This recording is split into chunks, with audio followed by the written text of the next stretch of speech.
in their final 8 games pushed YD out of the Eastern Division's top seed. A division crown once seemed like a foregone conclusion for a team that felt unbeatable at times during the summer. But while they scuffled post-All-Star break, Brewster surged. And the Red Sox enter the playoffs, the 2nd seed in the East, and host the Orleans Firebirds. And that's a matchup with playoff history. Scott Pickler's Red Sox are 7-0 against Kelly Nicholson's Firebirds in the postseason. Orleans hasn't won a playoff series against YD since before Nicholson's tenure in 2002. The Red Sox look to reset, hosting the Orleans Firebirds, the first game of the first round of the 2022 playoffs coming up next. And welcome to the broadcast booth above Red Wilson Field for some playoff baseball. Sam Lebowitz alongside Carlo Jimenez here perched above home plate. We welcome you in for Red Sox baseball as the Red Sox host the Orleans Firebirds. It's game 1. The record's reset. The losing streak is effectively over because it's playoff time, Carlo. And for a Red Sox team that's lost 7 of their last 8 with a tie mixed in there, they haven't won a game since before the All-Star break. How do you reset, at least mentally? Yeah, I think first and foremost, you just got to look at this like a new game and a new day. The losing streak is out the window. You can't think about that because if you lose one here today, well, you're 1 game away from your season being over. And for YD, Sam, they're looking to come into this with a fresh mindset, but it's tough when it's a really, really hot day today and you played a long game yesterday. We'll see how the Red Sox begin this game. 2 pitchers in this game who faced these 2 teams just about a week ago. Bryce Robinson's last start came against Orleans. Gray Harrison's last start came against YD. The coaching side, I mentioned the history in the open. Kelly Nicholson and Scott Pickler, they're great friends. They're both West Coast guys. Scott Pickler has said that among the coaches on Cape Cod, Kelly Nicholson is his best friend. But the history, Pick has always had Nicholson's number. If you're the Orleans Firebirds, it almost feels like you're due. Yeah, I mean, the Orleans Firebirds could be looking at that record and feeling like maybe they have a chance here today. I think it's also just interesting, Sam, not often in a summer league do you see trends continue from year to year because rosters continue to fluctuate, yet in the 7 times these 2 teams have faced off in the playoffs, Kelly Nicholson has won 2 games and Scott Pickler has won 14. So there is something about the different coaching styles that clearly affects how the outcomes happen in the playoffs. Yeah, Nicholson has just won 2 playoff games when matched up against YD in 7 different series. But we'll see if the trends continue. A Red Sox team that has faltered of late in the post-draft CCBL. The Orleans Firebirds have played some of their best baseball since the draft. 2 teams that went rather in opposite directions after that MLB draft, and we'll see how those trends continue into playoff baseball. The Red Sox and the Firebirds' first pitch coming up right on the dot at 4 p.m. Robinson against Gray Harrison. We'll take you there in just a second, but for now, we'll break for the national anthem, and when we return, we'll give you the lineups.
before we start today's game, there is a special award that the league would like to present.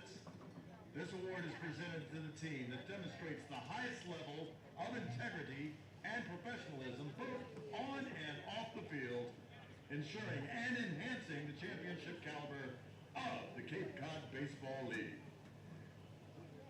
This award is also special because it's named after Commissioner Paul Gallup, dear friend and colleague, who will always have a special place in the hearts of the Cape Cod Baseball League family. It is my pleasure to present the Gallup Commissioner's Cup for the second year in a row to the Yarmouth Dennis Red Sox.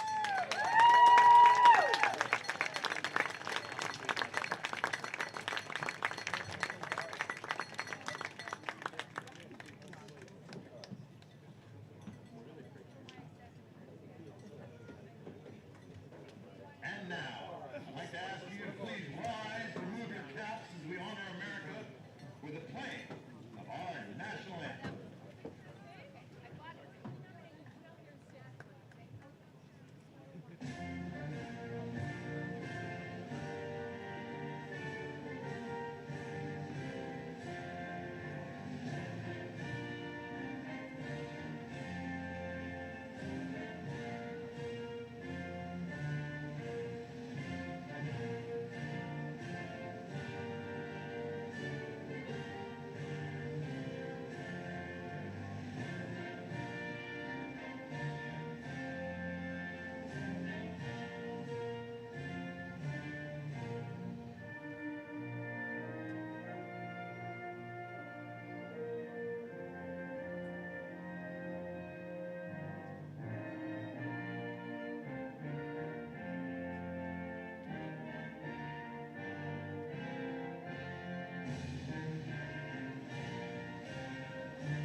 Playoff time. The Red Sox, the Firebirds, getting after it here at Red Wilson Field. An earlier start than the Red Sox may be accustomed to. The first 4 p.m. start.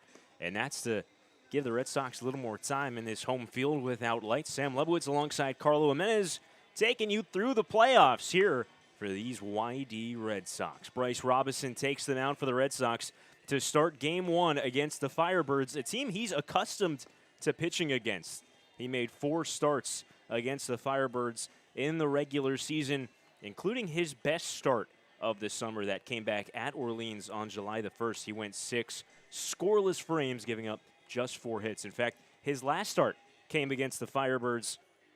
He went 5+, gave up 3 when trying to get outs in the 6th inning. after working the first 5 scoreless. That was back on July the 27th. He'll face Luke Keischel, the DH, followed by J.D. Urso, the second baseman. Cam Jones, the first baseman, bats third. The cleanup hitter, Isaac Humphrey, is the right fielder. Jack Bolger plays left, bats fifth. Drew Metzdorf, the third baseman, bats sixth. Jacob Stinson plays center, bats seventh. Connor Burns catches, bats eighth. And Nick McCleary, the shortstop, rounds out the Orleans lineup. The BYU Cougar, Bryce Robison, who is a fastball, changeup, slider pitcher. Lots of changeups. He works to Keischel right on right. First pitch, and Luke Keischel takes a called strike on the first pitch. Slider, no balls. 1 strike, and the playoffs are officially underway on Cape Cod in 2022. Infield plays Keischel straight up. Woody Haiti in the shortstop plays deep in the hole. The 0-1 is popped up foul, heading back out of play. Quickly 0-2 on the Firebirds Ironman of sorts. One of just 2 players on Cape Cod who played in all 44 of the regular season ball games this summer. The other was Wareham's Max Anderson, with Keischel playing here in playoff game 1 and Wareham out of the playoffs. Keischel, the only player to play in 45. The 0-2 is a slider that misses in the dirt. The count 1-2. In the regular season, Keischel was one of the more productive hitters, top to bottom, in this Orleans lineup. A .267 hitter with 5 homers and 20 driven in. He feasted against Red Sox pitching. Time called before a 1-2. He went 7 for 21 against the Red Sox, including a pair of homers of the 5 he hit. DHing today, but he can play all around the infield and the outfield. The 1-2, a changeup, floats a little outside. The count 1-2.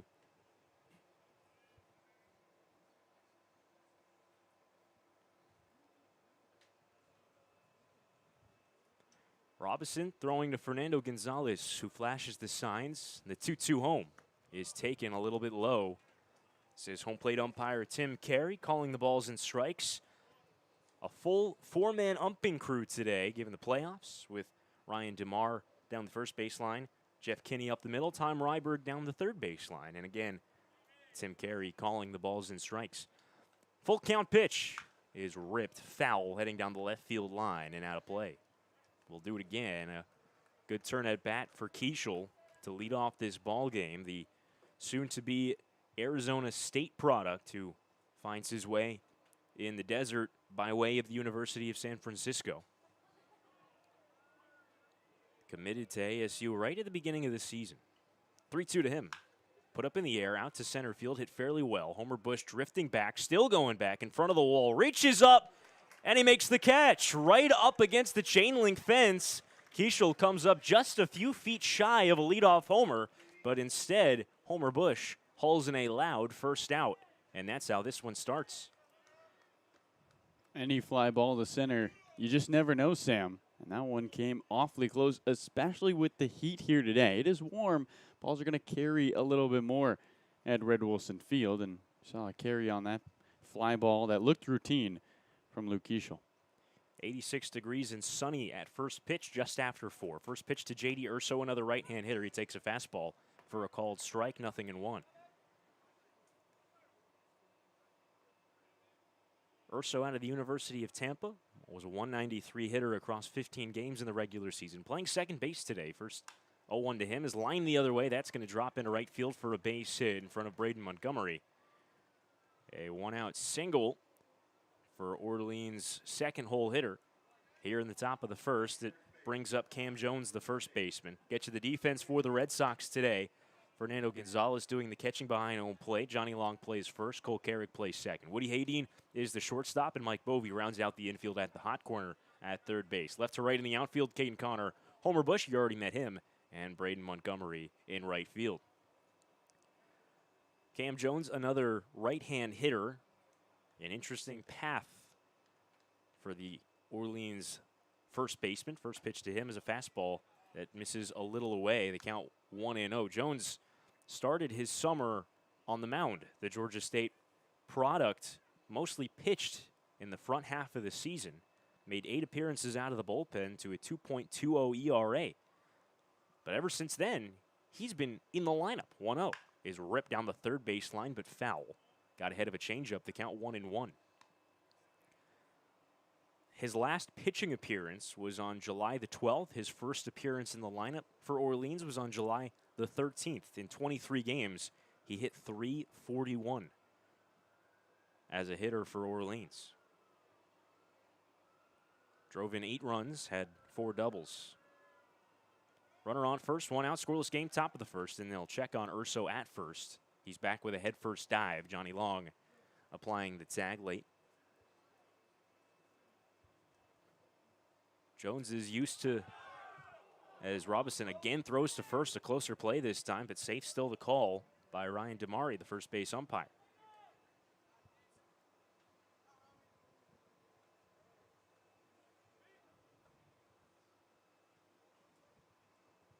Jones is used to two-way success. He was one of the finalists for the John Olerud Two-Way Player of the Year award this year. A ball and a strike to him. Softly hit, back of short. Hading out, reaches, can't make the catch. It's into shallow center. Charged by Bush, the center fielder, up to second. Stopping there is Urso. Back-to-back soft singles for the Firebirds, who have an early scoring threat in game 1 here. 2 on with 1 out. Brings up Isaac Humphrey. We talked about it in the open, but a YD team coming off a lengthy loss yesterday. They haven't won in 2 weeks, Sam. The last thing you need on a hot day here at Red Wilson is to go down early. Robinson, in his last start against the Firebirds, worked 5 scoreless and then gave up 3 runs without recording an out in the 6th inning before leaving that start. The Red Sox bullpen faltered behind him.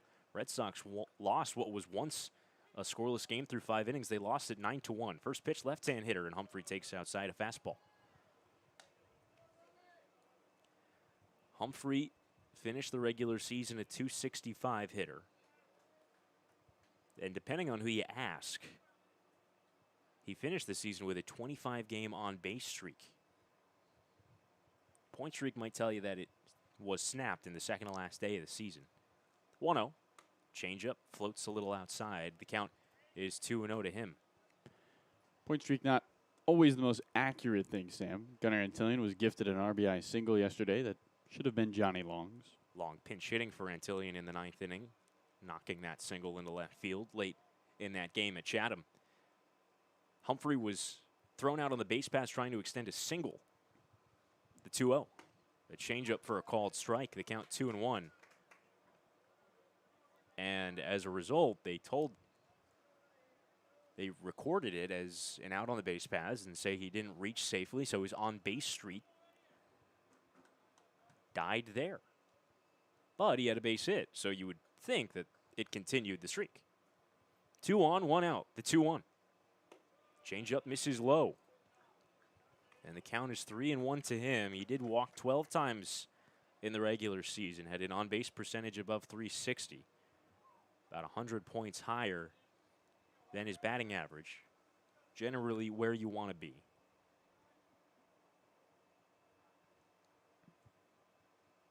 Robinson will look to second before a 3-1. Urso runs fairly well. Did not steal a base in the regular season in his 15 games for Orleans. Had 3 this season with the University of Tampa, a D2 program. He's at second. Cam Jones at first with 1 out. The 3-1. In the dirt, a changeup. And that'll load the bases. A walk for Robinson. A hard-working first inning already. Nearly gave up a leadoff homer. Luke Keishel came up just short. J.D. Urso and Cam Jones singling. Isaac Humphrey walks to load the bases. And Jack Bolger, a right-hand hitter, will hit with the sacks full of Firebirds. And only one away here in the top half of the first in game 1 of the playoffs. Bolger doesn't have a home run this summer, but he's a compact guy with a ton of lower body power. A Bowie, Maryland native. He's out of Vanderbilt. First pitch to him is taking a strike, outside corner slider from Bryce Robinson.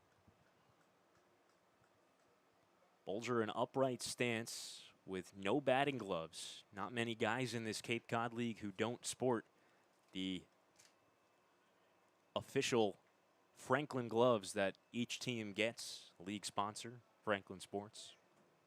0-1. Taking a called strike, a fastball.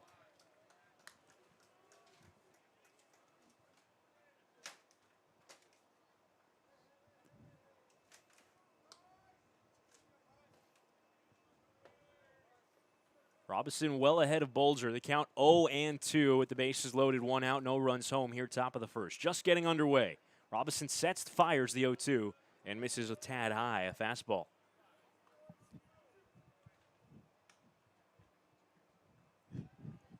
One ball, 2 strike on Bulger. 250 hitter in the regular season. Carlo, you mentioned it. He didn't homer, but had 3 doubles across 28 games. Red Sox did well against him, though. He was 0 for 11 against YD pitching in the regular season. 1-2 is lined foul back beyond the net. Count remains 1-2 to him. Already somebody up and at him in that YD pen down the left field line. In 3-game series, Sam, there's not much room for error. Red Sox really have 4 options in terms of getting length, 4 trusted guys who can start. It's Ivan Romero who's gotten warming. He's one of those 4. Bryce Robinson also one of those 4. The other 2 are Grant Taylor and Eric Yost. And with Romero getting up in the bullpen, provides an outline of what we might see the rest of the series. The 1-2 is a little bit low, a fastball. Tim Carey not giving Robinson the call there. The count levels on Bulger, 2-2. Figure if Romero is the first guy up, guy who might be able to provide Scott Pickler some length in the bullpen, then you figure some combination of Eric Yost and Grant Taylor gets you through the rest of this series. 2-2. Popped up. Foul territory. Gonzalez back. He slides and makes the catch. To the right of the chalk down the first baseline. A huge second out, an unproductive one for Bulger. Bryce Robinson has a chance to walk the tightrope here. That's the second out. The bases remain loaded here in a scoreless top of the first. It brings up Drew Metzdorf, another right-hand hitter. Time and time again, Fernando Gonzalez has been a blanket behind home plate. Excellent with the glove, and there's Sam, a fantastic job to get to that baseball. Metzdorf was a .419 hitter in just 8 games in the regular season, a late addition to the Firebirds, but a guy who got off to a hot start and maintained it. First pitch to him, a changeup drops in for a called strike. Metzdorf, a Falmouth native, he's a Cape Codder, plays his baseball at UMass Boston. And in his 31 at-bats, after being added to this roster for Kelly Nicholson, he provided 13 hits and drove in 7 runs.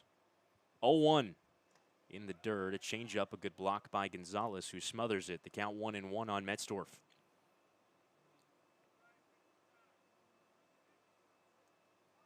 Metzdorf had multiple hit games in his first 4 for Orleans after joining them. Trying to provide some 2-out runs with the bases loaded. The 1-1. Chopper slowly hit up the third baseline and foul. It dives to the left of the coaching box, out towards the Red Sox dugout. Urso, the runner, on third. Cam Jones at second. They both singled. Isaac Humphrey walked. All with 1 out after Luke Keeschel flew out to the wall in center field to begin the game, but the pop out off the bat of Bulger has provided a path through this for Robinson. He's ahead 1-2 on Metzdorf. Sets above the belt and fires a slider that missed a little away. Robinson had a foot in the dugout, but he'll have to reset. A 2-2 count to Drew Metzdorf. Metzdorf has had a great summer overall, not just with Orleans. He was an all-star, hit above 300 for the Pittsfield Suns in the Futures League in 38 games. Drove in 31 runs with Pittsfield.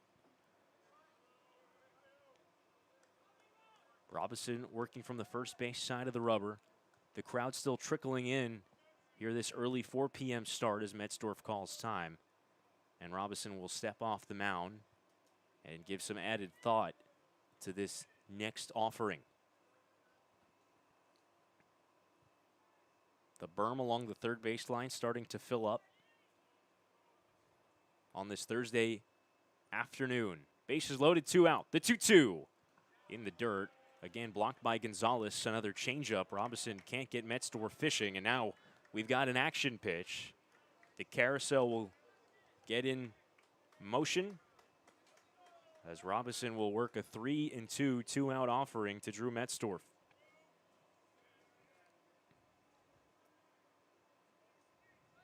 Black batting gloves, a two-tone bat, maroon handle, and a black barrel.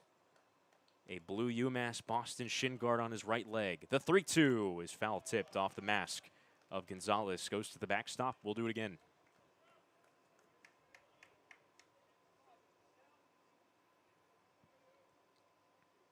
Infield is back with 2 out, a force at every base. The wind is blowing out softly to left. And this next pitch for Bryce will be his 29th of this opening inning.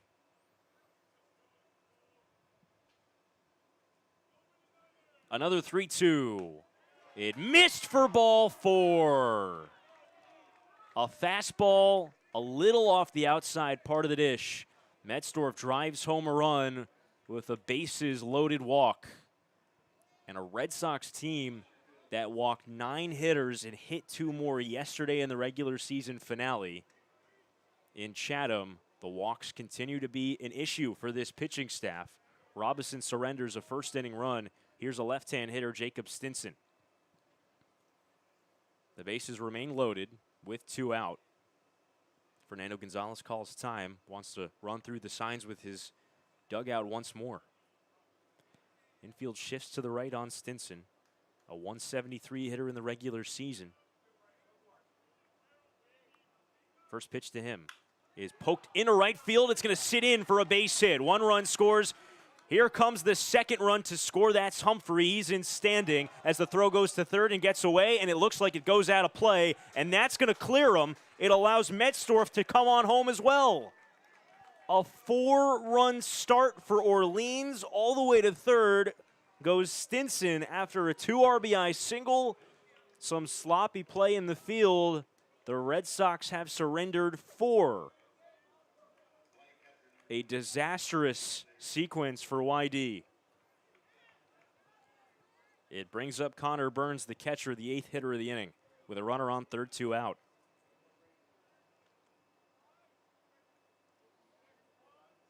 Well, the Red Sox haven't made it easy on themselves ever since the All-Star break, and that trend continues, Sam. The Hill had 4 runs before YD can grab a bat. First pitch to Burns, a right-hand hitter. He fouls it off right side out of play. So Robinson's up over 30 pitches. Stinson drove in 7 in the regular season. Credit him with 2 RBIs there. The 3rd run scoring on the throwing error.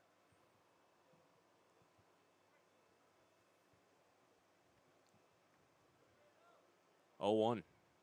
Slider in for a called strike. Count 0-2.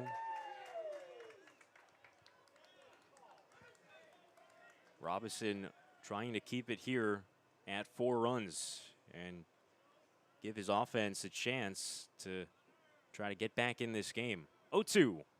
Poked foul up the first baseline towards the Orleans dugout. Count remains 0-2. Ivan Romero has stopped working down the third baseline in the bullpen for YD. Either he's ready or they're going to work Robinson as much as it takes to get through this first inning. Runner on third, 2 out. The 0-2. Lifted in the air to center. Hit fairly well. Going back is Homer Bush at the wall. Running out of room. He leaps. Forget it. A 2-run home run for Connor Burns and a 6 spot in the opening inning against Bryce Robinson. The Firebirds have come out swinging in the playoffs. It's 6-0. Definitely a Red Wilson special and a little carry with the heat. But, man, a YD team that stumbled out of the All-Star break and stumbles into the playoffs. 6-0 here in the top of the first. All runs scoring with 2 out. Here's the 9-hole hitter, Nick McCleary. He lines one towards right center. That's over Cole Carrick's head on a leap. Another base hit as it travels into center. McCleary stops at first. The 5th hit of the inning puts him aboard, and it brings up Luke Keeschel with 2 out, a runner on first. 6 runs home here in the top of the first in game 1 of the playoffs. The Firebirds have never beaten the Red Sox in a playoff series under Kelly Nicholson. They're 0 for 7 against YD since Nicholson took over.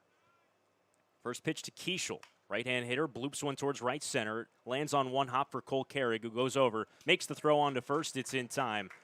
And that finally retires the side. Mercifully so, Bryce Robinson surrenders 6 2-out runs, including a 2-run homer to Connor Burns, a bases-clearing sequence on a single and an error off the bat of Jacob Stinson. On to the bottom of the first we go. The Red Sox immediately have work to do against Gray Harrison. We'll take a break. Come right back. It's 6-0.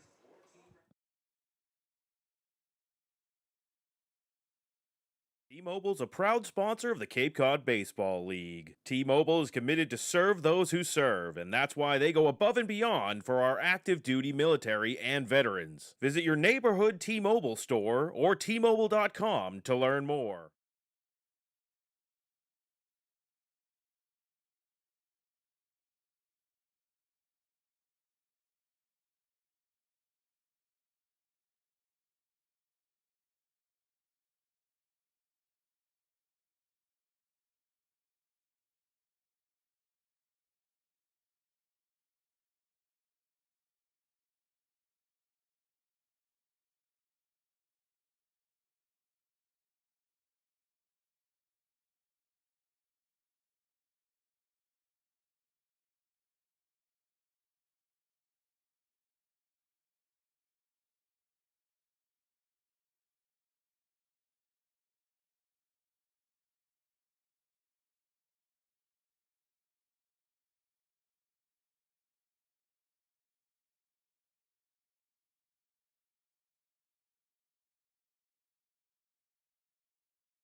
A raucous start. Top half of the first, Orleans put a 6 spot on the mound against Bryce Robinson. Bottom half of the first coming up. Gray Harrison takes the mound for Orleans. Cole Carrig will lead off, followed by Woody Hayden, Braden Montgomery, the first 3 spots in this Red Sox order against the right-hander heading to Oklahoma. First pitch to Carrig, a fastball for a called strike. Hayden shot, cleans up. He DHs. Mike Bovey, the third baseman, bats 5th, followed by Homer Bush in center. Johnny Long, the DH. Caden Connor in left. Fernando Gonzalez, the catcher. 0-1 to Carrig. He takes it low, a changeup. Harrison, a 3-pitch mix, a fastball that will sit in the low 90s, a changeup, and a curveball. An Austin, Texas native who's heading to be an Oklahoma Sooner by way of McLennan Community College. Carrig, a switch hitter batting left. The 1-1 is lined towards right center. That's a base hit past J.D. Urso into right center. Carrig takes a turnaround first, but he's going to put on the brakes, hold up with a single to lead off the bottom of the first. A good start for the Red Sox, who've got work to do. A 6-0 game. Orleans putting up 6 2-out first-inning runs on Bryce Robinson. And Woody Hayden will try to keep the conveyor belt moving after a leadoff single from Carrig. Another switch hitter batting left in Hayden. And it's cliche, but you're down 6 with a ton of baseball left. 27 outs guaranteed. And the Red Sox have a lot of time to try to come back in this game. As a ball gets onto the field down the left field line. Sam Klein is warming up in the Red Sox bullpen after Ivan Romero had been up in the last half inning.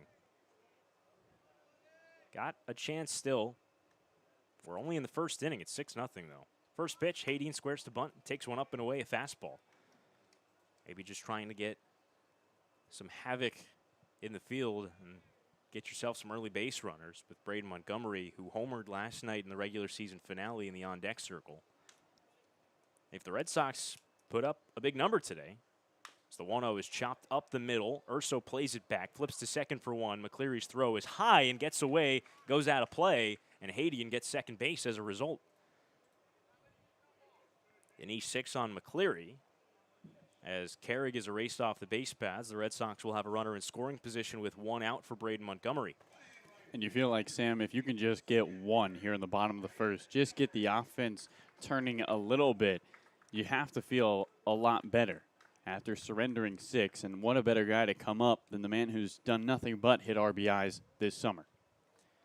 Montgomery had 3 more last night to raise his regular season total to 19 in 18 games played. He had his 4th home run of the season as well.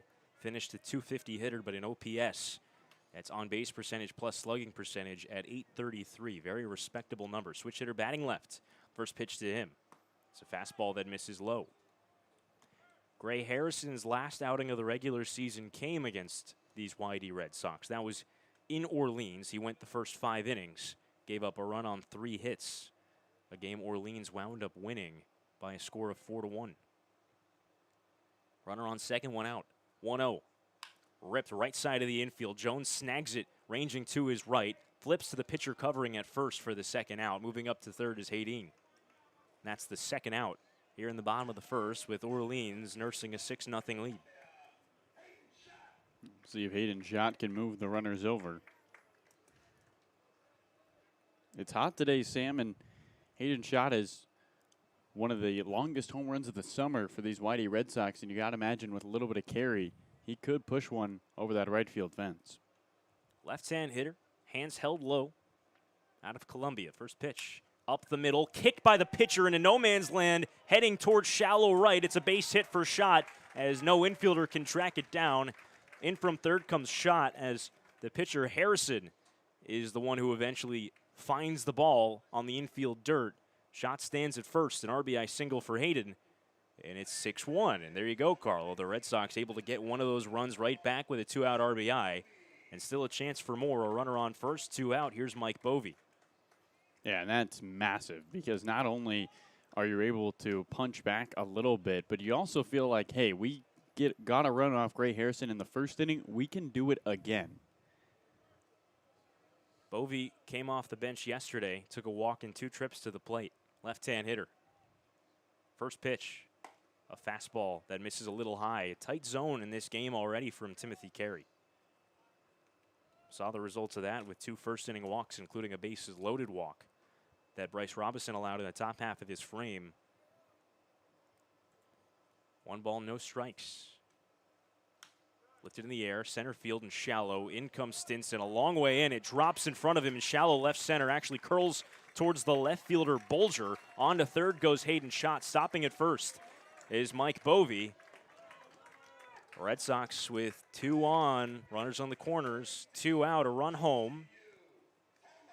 Still trailing 6-1, but a chance to cut into that lead with their 3rd hit of this opening inning against Gray Harrison. Red Sox seem to be seeing him fairly well after he pitched pretty well in that last start about a week ago. And maybe a little mojo here. We'll see if Homer Bush Jr. can keep things rolling. Bush, a right-hand hitter, had a 2-out RBI single in yesterday's game. First pitch, slider swung on and foul tipped off the catcher Burns and softly up the first baseline. The count 0-1 on Homer. An all-star for YD, Bush was a .284 hitter across 102 at-bats. Had just 2 extra base hits, but both came in the final week of play, including in that game against Gray Harrison. He doubled off Gray Harrison at Eldridge Park. Infield shifts to the pull side on Bush despite his speed. Runners on the corners, 2 out. The 0-1, he squares to bunt and takes a strike on a fastball on the outside corner, and the count is 0-2. Yeah, Homer sees the same shift you're seeing, Sam, and thinks, well, I could beat that ball out with ease. But we'll see now down in the 0-2 count if Homer can get aboard. Bovee at first, Hayden Schott at third with 2 out, a run home. It's 6-1 Orleans here in the bottom of the first in game 1 of the playoffs. 0-2, taken a little away, a fastball. Close pitch, Bush, a gutsy take, watched it outside. It's been a tight strike zone, but that last ball from Timothy Carey, almost the exact same spot where Bryce Robinson walked in his first run on that bases-loaded walk. It's been pretty consistent. 1 ball, 2 strikes, 2 outs, 2 on. On its way.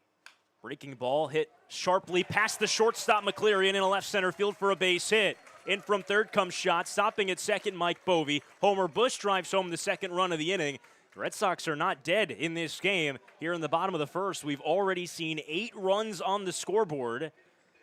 It's 6-2 Orleans, and Gray Harrison will get a visit from his pitching coach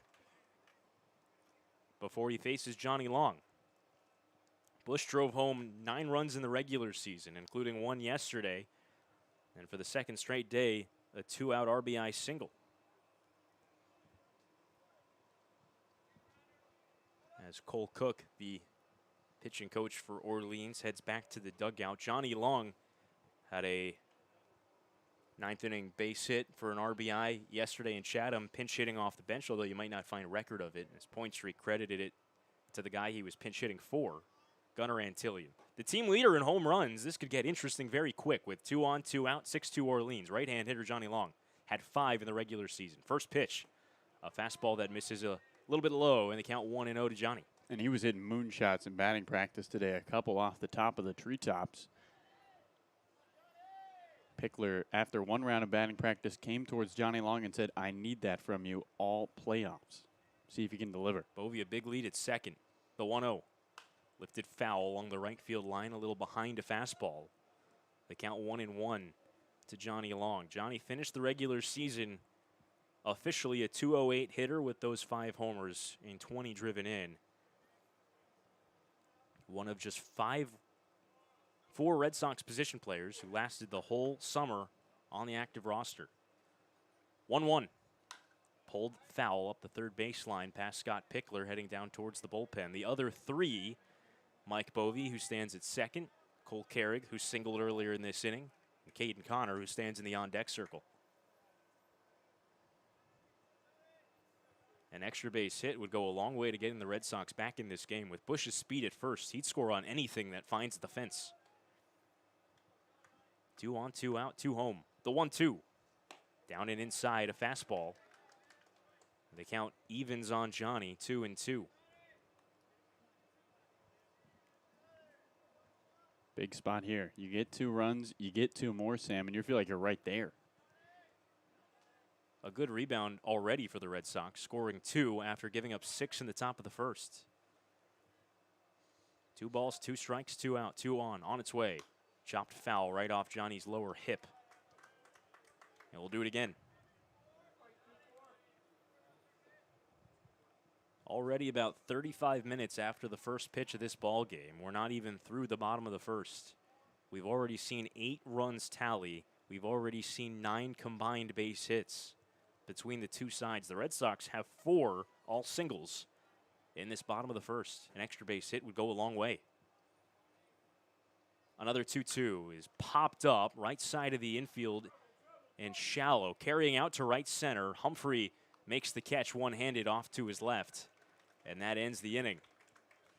Red Sox get 2 right back and send 7 batters to the plate at the end of 1. An action-packed first inning. Bryce Robinson is done. Sam Klein will enter. The Red Sox trailing the Orleans Firebirds in Game 1 of the playoffs. It's 6-2.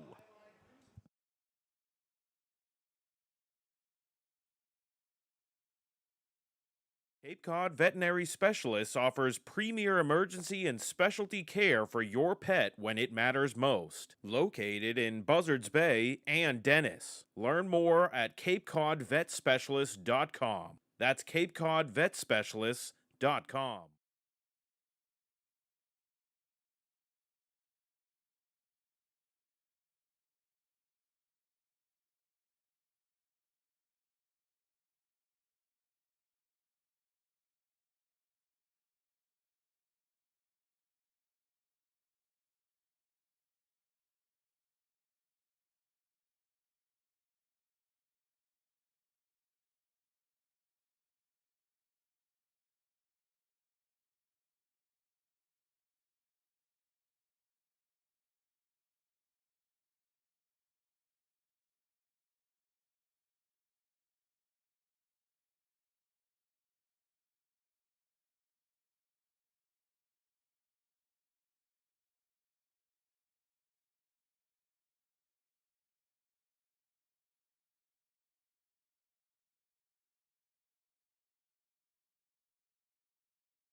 Just the second inning of this ball game getting underway, and the Red Sox are already dipping into their bullpen. The BYU Cougar Bryce Robinson is done. He gave up 6 two-out runs in the top of the first inning, punctuated by a Connor Burns 2-run homer. Red Sox did get 2 back in the bottom of the first, so that's where we stand. It's 6-2 Orleans, top second, and the new arm on the mound for the Red Sox is the right-hander out of Ball State, Sam Klein, to go to work. He'll face J.D. Urso, followed by Cam Jones and Isaac Humphrey, 2 through 4 in the Orleans order. Klein pitched to a 6-flat ERA across 6 outings, 9 innings pitched, with 6 strikeouts, 8 walks, 9 hits. Tall right-hander works right on right. First pitch is ripped down the left field line. That ball will sit foul by about 10 feet as it heads down towards the Red Sox bullpen. J.D. Urso got the ball rolling for Orleans in the first inning. He dumped an opposite field single. Cam Jones followed with a single. Isaac Humphrey walked. And then with 2 out, they put up 6 runs. 0-1. Curveball tipped foul back to the net. The count 0-2. And if Klein can get off on the right foot here and work a quick inning after the Red Sox got 2 in the bottom of the first, you would think, you would hope, in fact, that the momentum would be in the Red Sox court. 0-2, taken high, a fastball. Though Klein has struggled a tad this summer, he was a first-team selection in the MAC conference. Pitched to an ERA at just 3.18 this year for Ball State. The 1-2. Fastball bounced down the third baseline and foul, where Brady goes and tracks it down and picks it up off the shoot tops. A nice play by the young 12-year-old bat boy for the Red Sox, who's down in the bullpen, throwing lightly off the mound. Him and Luke Jewett playing toss. 1-2, curveball in there, strike 3 called. Got him looking with that big 12-6 overhand curve. That's the first out and the first strikeout for Sam Klein out of the bullpen. Brings up Cam Jones. First strikeout for either side. We've already seen 3 pitchers. And Klein able to paint that tight strike zone. We'll see if he can keep the momentum going. Klein struck out 47 batters in 34 innings with Ball State. Jones had a single his first time, right-hand hitter. First pitch, a fastball for a called strike. And only about 5 or so pitches deep into this outing, and Sam Klein looks a little crisper than last few times we've seen him. Working ahead, 0-1. Fastball misses low. Orleans leading 6-2 in a game that perhaps matters a little bit more than the last half dozen the Red Sox have played, because this is the playoffs. Game 1 of the first round. Orleans jumping out with 6 in the first. 1-1 is slashed foul up the first baseline the other way from Jones. Count 1-2 to him.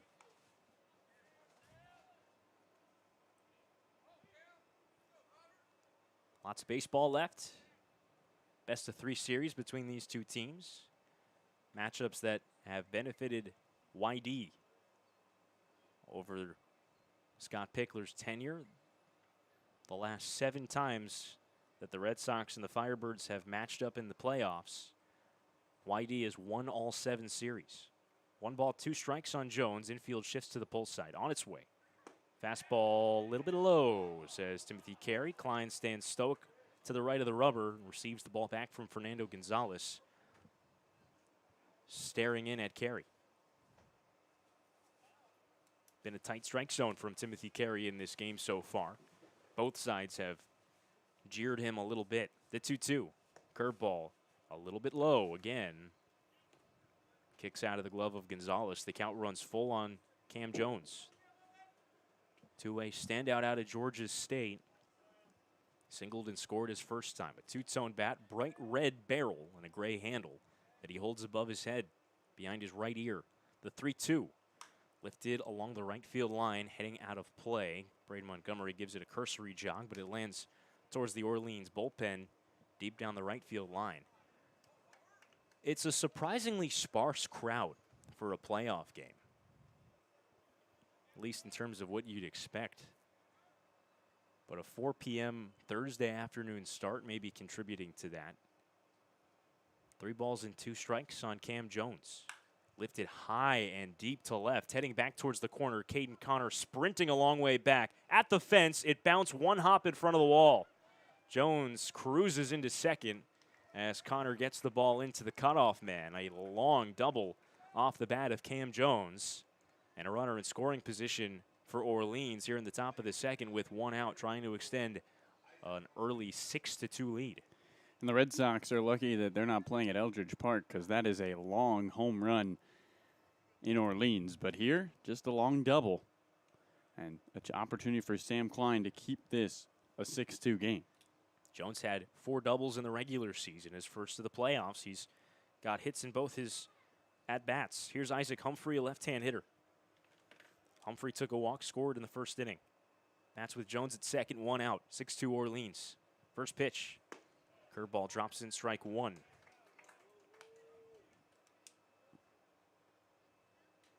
Infield straight up on the Louisville Cardinal, a Kentucky native playing for a hometown state team out of Calhoun, Kentucky. No balls and a strike to him with the runner dancing off second. Another curveball. This one misses a little inside.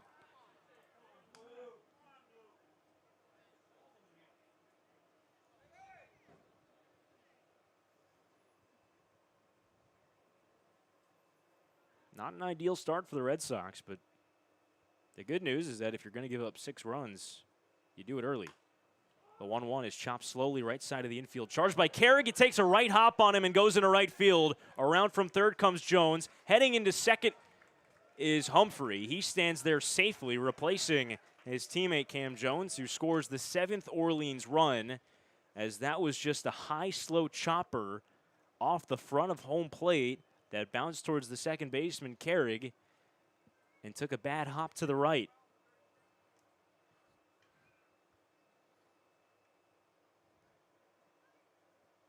And it looks like we're going to get a pinch hitter. Dylan McNary, a right-hand hitter, is going to hit for Jack Bolger with a runner on second, a run home here in the top of the second. 7-2 Orleans leads. Deep crouch from McNary. First pitch curveball misses a little high. McNary comes from the University of Maine, Orono. He's a Cape Cod native. He's out of Barnstable. A check back to the runner at second, but back with a head-first dive is Isaac Humphrey.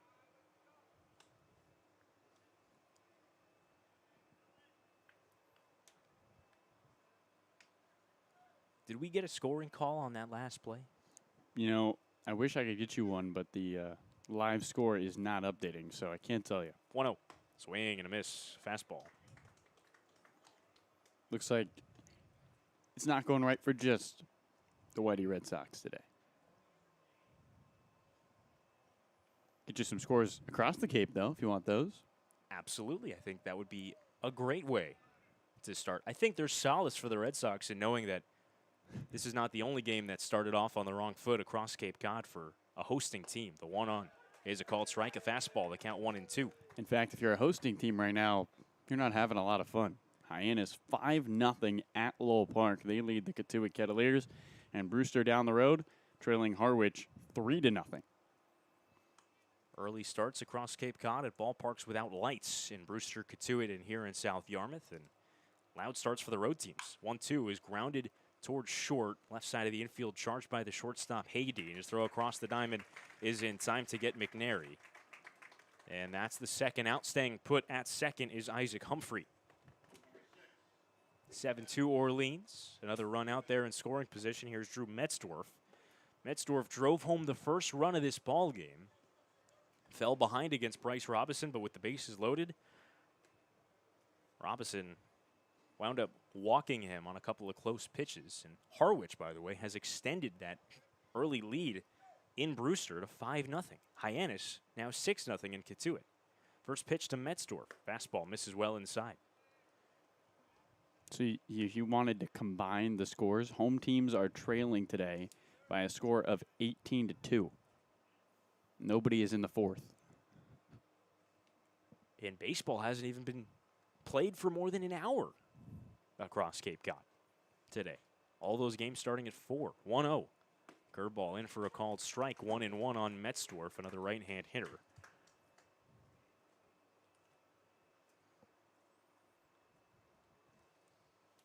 When the Red Sox wound up losing the division because of their late failings, you thought maybe that with, as the 1-1 is a fastball that misses a little low, they count 2-1. You thought maybe because of Scott Pickler's abundance of success in playoff matchups against Kelly Nicholson, and because Orleans used their ace in the regular season finale to ensure their playoff spot, Bryce Weriker, that maybe the Red Sox had a fighting chance despite the late season struggles.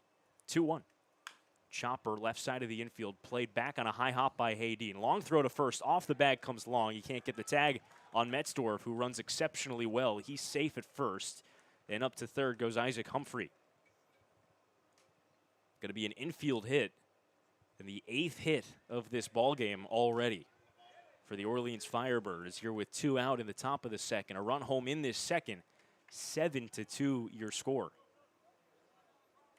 And Jacob Stinson, who really created a whole mess his last time.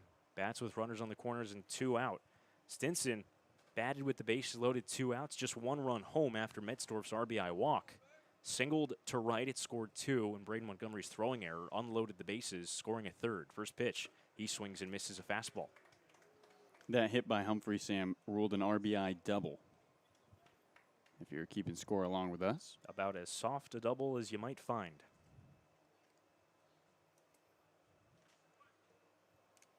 Stinson holds that bat on his left shoulder, now raises it and wiggles it a little bit before an 0-1. Infield shifts to the pull side. On its way, a fastball down the middle, and the count 0-2.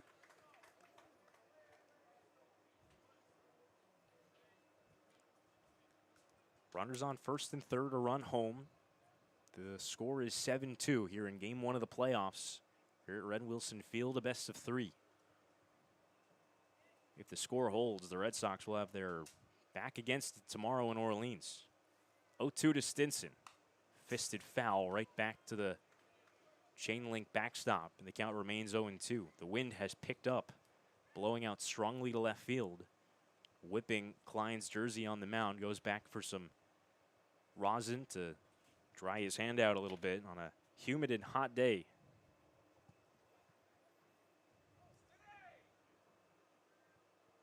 Cole Carrig, his feet planted in shallow right, about a step beyond the infield as Klein steps off, fakes a throw to third. Peers into Fernando Gonzalez.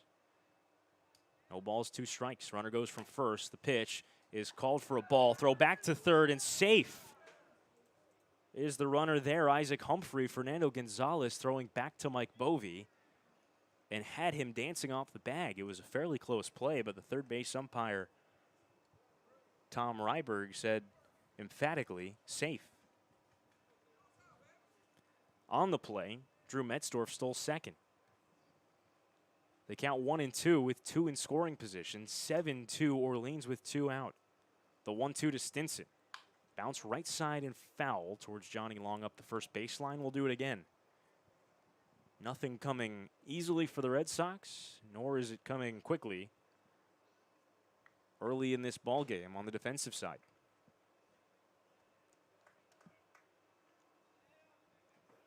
Klein working hard. Has already surrendered 1 run in this second after Bryce Robinson pitched just 1 inning for YD. A ball and 2 strikes with 2 in scoring position, 2 out, on its way. Missed a little low, a fastball.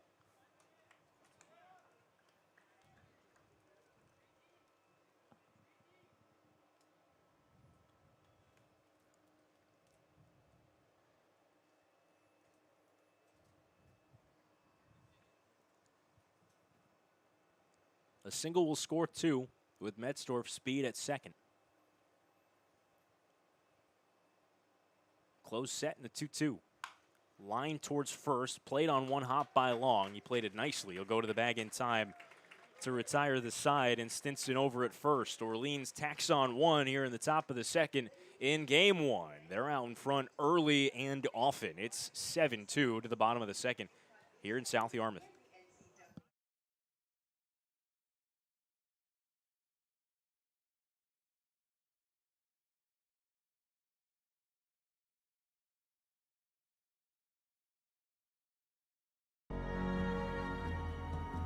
If you live here, fun is your thing. If you live here, tough is your thing. Smart is your thing. Caring is your thing. If you live in Massachusetts, community is your thing. Since 1972, the Massachusetts State Lottery has provided over $25 billion to help cities and towns with the things they need most. If you live here, giving is your thing.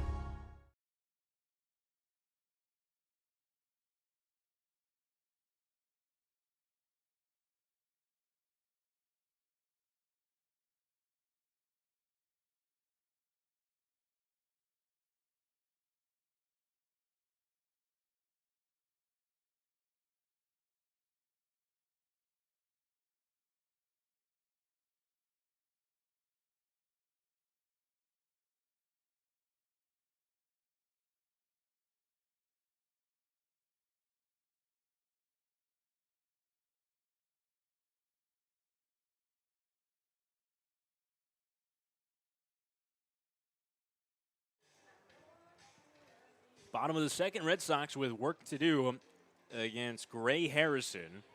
It'll be 8-9-1 in their order. Caden Connor, Fernando Gonzalez, Cole Carrig with the Red Sox trailing here in game 1 of the playoffs. It's 7-2. Orleans with 6 2-out runs in the first inning. Attack on run against the Red Sox bullpen in the second. Red Sox got 2 in the first, thanks to RBI singles off of Hayden Schott and Homer Bush's bats. Caden Connor will try to get something started for YD against the right-hander, and the first pitch is rolled on the ground towards second, fielded by Urso. He throws on to Cam Jones at first in time. 1 pitch, 1 out for Gray Harrison here in the second. And the right-hander heading from McLennan Community College to the University of Oklahoma is off to a good start here in the top of the second. First time a leadoff batter has been retired for him after the Red Sox had early traffic in the first. But Sam Klein on the other side retired the leadoff hitter in the second, but consecutive doubles plated a run against him. Fernando Gonzalez, right-hand hitter. First pitch is a changeup that skips in the dirt for ball 1.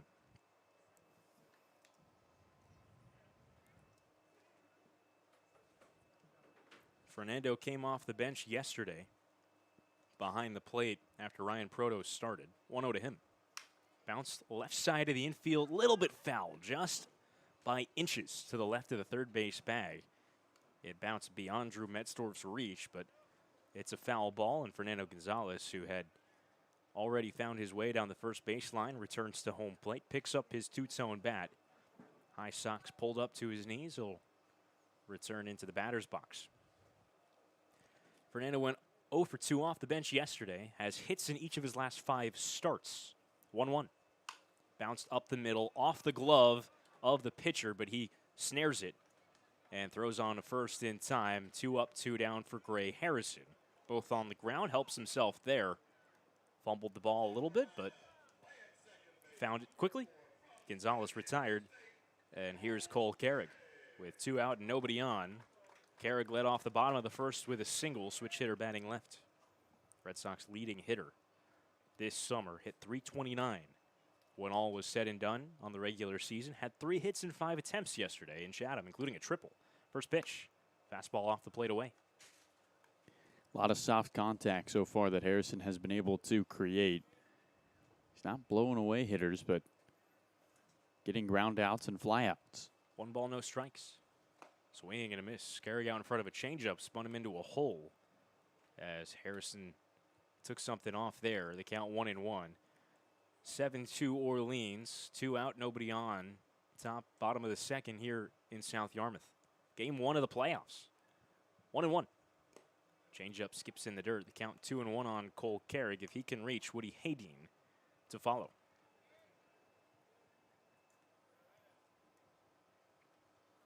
Red Sox had 4 hits in the first inning off of Harrison. All were singles. 2-1. Swing and a miss. Another changeup. Again, Carey out in front of it. Cole finished 3rd on Cape Cod in batting average. Awarded a chance to hit in the leadoff spot as a result to start the playoffs. 2-2. Skips in the dirt.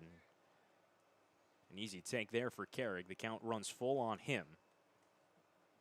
He's one of these day one players for these Whitey Red Sox. Has been here since the beginning. And you really remember, Sam, the resurgence he had, that home run in the opening day. He was untouchable through the first 10 games. Hitting out of his life to start the summer. Lots of multi-hit games. The 3-2.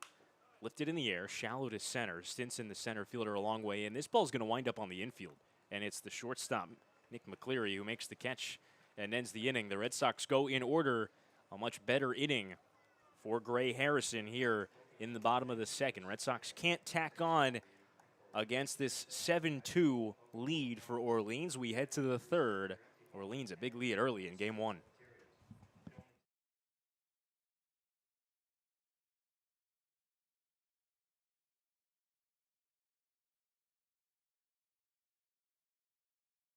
Well, hello there from Captain Parker's Pub over in West Yarmouth on Route 28. The entire crew from Captain Parker's wants to give a big salute to Cape Cod baseball, especially the young players that have dedicated so much time and effort to America's pastime. So join us for lunch or dinner or just a bowl of our world-famous clam chowder. Captain Parker's. Easy to find, but awfully hard to leave.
To the third we go in game 1 of the playoffs. The Red Sox and Orleans Firebirds.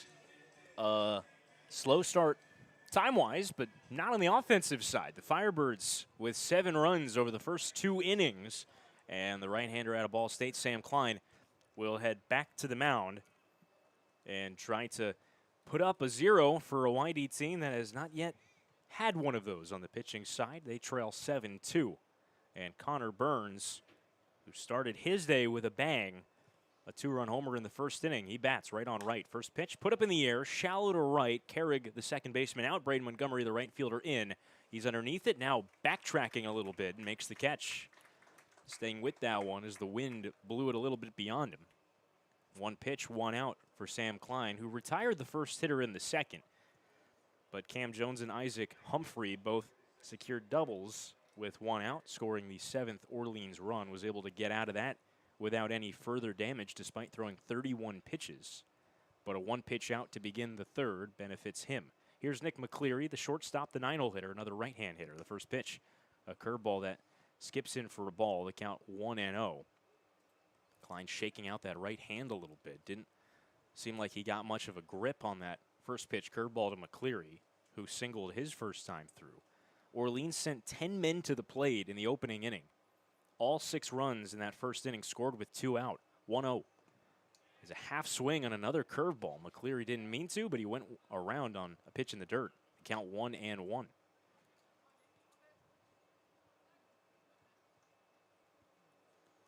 The Red Sox will have to come from behind if they want a Game 1 win in this best of 3 to begin the playoffs. We'll be at Orleans tomorrow, regardless of the outcomes here tonight. 1-1. Curveball that drops in for a called strike. That'll be a 6:30 start time. We started at 4 o'clock today, and it took basically a full hour to get through the first 2 full frames here on a hot and a little bit windy day in South Yarmouth. The 1-2. Swing and a miss. You got him a curveball. Klein feasted on Nick McCleary in that at-bat with the spinners. The count resets to the leadoff hitter, Luke Keeschel, after Klein retires the first 2 here in this 3rd inning. His second strikeout in relief of Bryce Robinson. Keeschel today, he's 0 for 2. The only singular Orleans hitter who has not yet reached base, if you can believe it. First pitch to him, Keeschel takes a curveball in the dirt. He led off the game with a long fly out to straightaway center. Ended the first with a ground ball to second base. The 5th spot in the lineup is also hitless for Orleans, but that's between 2 different hitters. Jack Bolger went 0 for 1, was lifted for a pinch hitter. Dylan McNary also 0 for 1. 1 ball, no strikes on Keeschel. Right-hand hitter rips one towards third. Caught on a line by Mike Bovey down the third baseline. And a 1-2-3 inning for Sam Klein. That'll help the momentum a little bit. The Red Sox trail 7-2 after the top of the 3rd, but Klein works a quick frame. Red Sox back to hitting when we come back.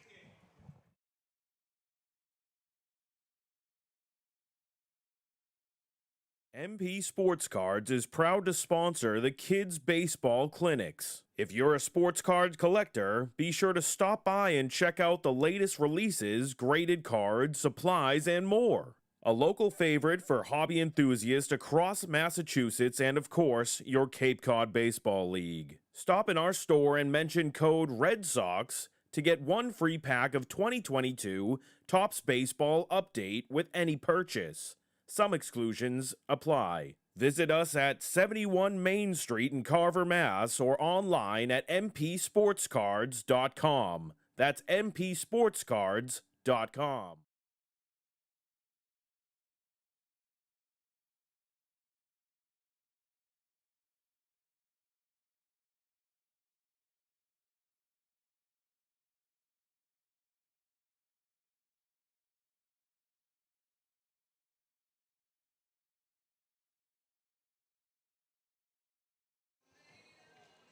Bottom of the 3rd, Red Sox trying to cut into this early lead for the Orleans Firebirds. It's 7-2 here in Game 1 of a best of 3 to start the CCBL playoffs.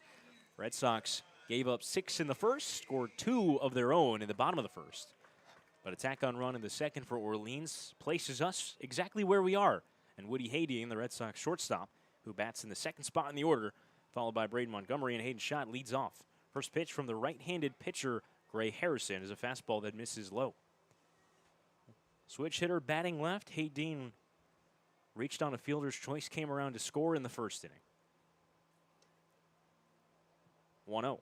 Lifted foul along the left field line, and the count is 1-1 on him out of the University of California, Irvine. He's a UC Irvine anteater. Started his Red Sox career across the 4 games he played in the regular season, 4 for 14. 1-1, down and away, the count 2-1. 2 of those hits came in his first game, and the other 2 came yesterday against Chatham. Went 2 for 5. Count is 2-1 on him. Little away, a fastball. The count 3-1 on Hayden. Guy with plenty of speed if he can reach base. You like the Red Sox chances of cashing him home with the middle of the order, Braden Montgomery to follow. 3 balls and a strike. Squares to bunt and drops it down to the left of the mound. Out goes the catcher Burns. The pitcher fields, fires up the first baseline, and this one's going to go well out of play. Hayden will track into second, and that's where he's allowed to stop. Leadoff man in scoring position for YD. It's a second straight at bat for Woody Hayden, in which he's given second base thanks to a throwing error by this Firebirds infield. It's a pretty good bunt. deadened between the mound and home plate. Both Burns, the catcher, and Harrison, the pitcher, had about an equal shot of getting it. The pitcher fielded and didn't really throw it particularly close to first base, and probably shouldn't have even thrown it with Hadine's speed. He stands at second. Braden Montgomery, another switch hitter, batting from the left side. Grounded to the first baseman his first time. First pitch, upstairs, a fastball. You mentioned that speed of Hadine, Sam. 11 stolen bases in the Appy League in 26 games. He can run, so if Montgomery can push one through the infield, I believe a run should come across for the Red Sox. 1 ball, no strikes. Inside, kicks away from the catcher Burns, heads to the backstop, up to third goes Hadine.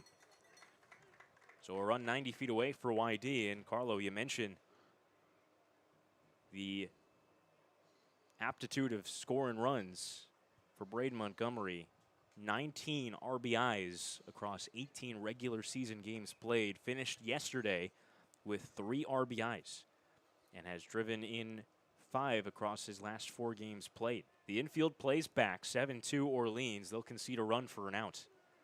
But Montgomery, who had 4 home runs in that 18-game stretch here with YD after Team USA, certainly a threat to score himself at home plate. 2-0, swing and a miss. Took a big cut. Came up empty. The count 2-1. And if you're Braden, that has to be the approach, Sam. Just get this ball in play. Score Hadine. You don't need it all back right now. It's still early. 2-1 from Harrison. Swing and a miss. A little bit of a weak cut that time as Montgomery waved at one. That was probably off the outside corner, a fastball. And the count 2-2 on Braden. Strikeouts at times an issue for Braden. He did strike out 17 times with YD in those 18 regular season games. But an exceptionally talented young player. 2-2. Well away. Burns has to reach to the left to make the catch. The count 3-2 on Montgomery. Hayden Schott on deck, already an RBI single today. Another guy with power in Schott in the on-deck circle. Lots of space up the middle of the diamond. Firebirds are in a modified shift. 3-2. Swing and a miss. He got him. Fastball running down and away, and Montgomery came up empty. He can't get the runner home from third. That's the first out with Hadine staying put 90 feet away.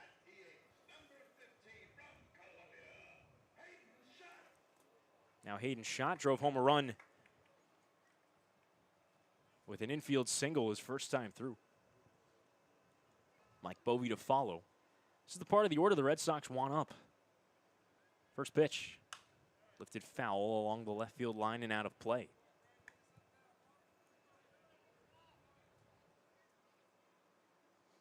YD is pretty solid with runners in scoring position, hitting near that 260 mark, which is above their team average.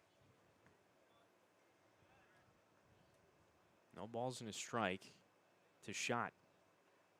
Down and outside. The count 1-1. The Red Sox have faltered at times with getting runners from home, especially in bases loaded situations. Namely, last night comes to mind. Bases loaded, nobody out in the 5th inning. The Red Sox didn't score.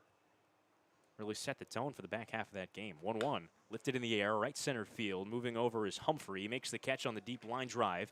And trotting home from third is Woody Hadine to score.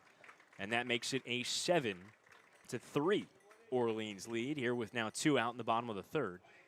Schott gets the runner home. Hit it well, too, if he gets a little more loft under that baseball. Figure it might have a chance to get over the fence in deep right. But instead, it's a long second out on a line drive sac fly. Empties the bases. Here's Mike Bovey in a 7-3 game here in the bottom of the 3rd. Left-hand hitter swings to the first one, lines it to short. Nick McCleary into a leap, makes the catch with his tan leather glove. Bovey set aside. Red Sox get the leadoff man on base and do cash him. And at the end of 3, an action-packed start in the first third of this ball game. The Red Sox trailing the Orleans Firebirds in Game 1 of the playoffs. It's 7-3.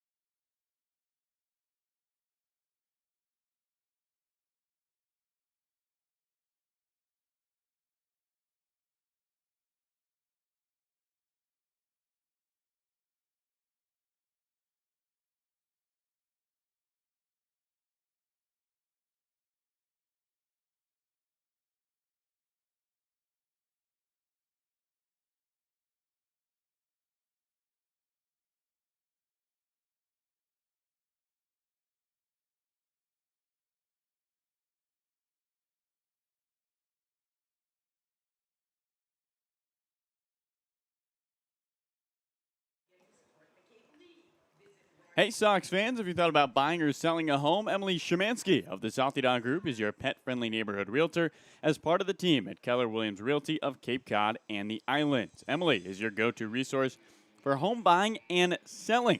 Call Emily Szymanski at 508-221-0196 or visit thesaltydoggroup.kw.com. That's thesaltydoggroup.kw.com.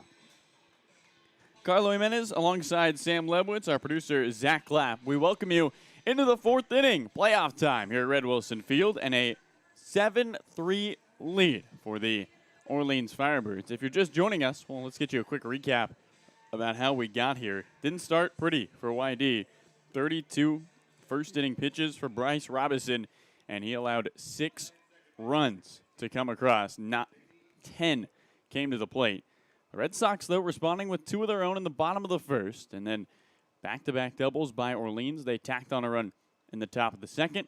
YD getting a singleton in the home half of the third. That brings us to the top of the fourth. Here's J.D. Urso, the right-handed batter. Sam Klein deals. Curveball misses away. 1 ball and no strikes. 2-3-4 due up for the Firebirds from Orleans. Urso, Cam Jones, then Isaac Humphrey. 1-up. Curveball, swing and a miss. A lazy hack there from J.D. Urso. Flag drifts in left. The trees sway back and forth. Infield swung over to the left. The outfield doing the opposite. Swung over a little bit to the right. Here's a 1-1. Fastball and a wave. And the count, 1 ball and 2 strikes. J.D. Urso struck out looking to begin the second. He struck out swinging. 1 of 2 strikeouts today for Sam Klein. Klein grabs the rosin bag from behind the slab. And Sam, a little bit of a humid day today, and it seems like Klein is dealing with that humidity. It's hot and a little bit sticky. Wind as well. Not the easiest conditions to pitch in. Closed off stance, 1-2. Curveball in the dirt. 2 balls, 2 strikes. Nobody on, nobody out. 7-3. Orleans leads YD. We're in the top of the fourth inning. Playoff game number 1. It's best of 3, so you win and you're 1 away from moving on. It's about as intense as it can be. 2-2. Klein deals a fastball away and a full count to J.D. Urso. Urso, who's 1 for 6 coming into today against these YD Red Sox out of Tampa, where he plays for his father, Joe, legendary coach. 3-2. Fastball low and away, and J.D. heads down to first. A leadoff walk. Not a great start for Sam Klein. Nobody up in that YD pen, and that brings up Cam Jones. Orleans looking to add to their 7-3 advantage in the top of the fourth. J.D. Urso does not have a stolen base. Mentioned his dad, a legend in Division II baseball. He won 5 D2 championships. J.D. trying to be a part of his father's 6. Right-handed bat of Jones out of Georgia State, who's 2 for 2 with a single and a double. He looks towards Klein. The pitch. Slider away. 1 ball and no strikes. Mostly cloudy skies overhead. More translucent clouds that have crossed the blue sky. Early 4 o'clock start here at Red Wilson. Urso at first. Here comes a 1-0. Fastball catches at the knees on the outside part of the plate. 1 ball and 1 strike.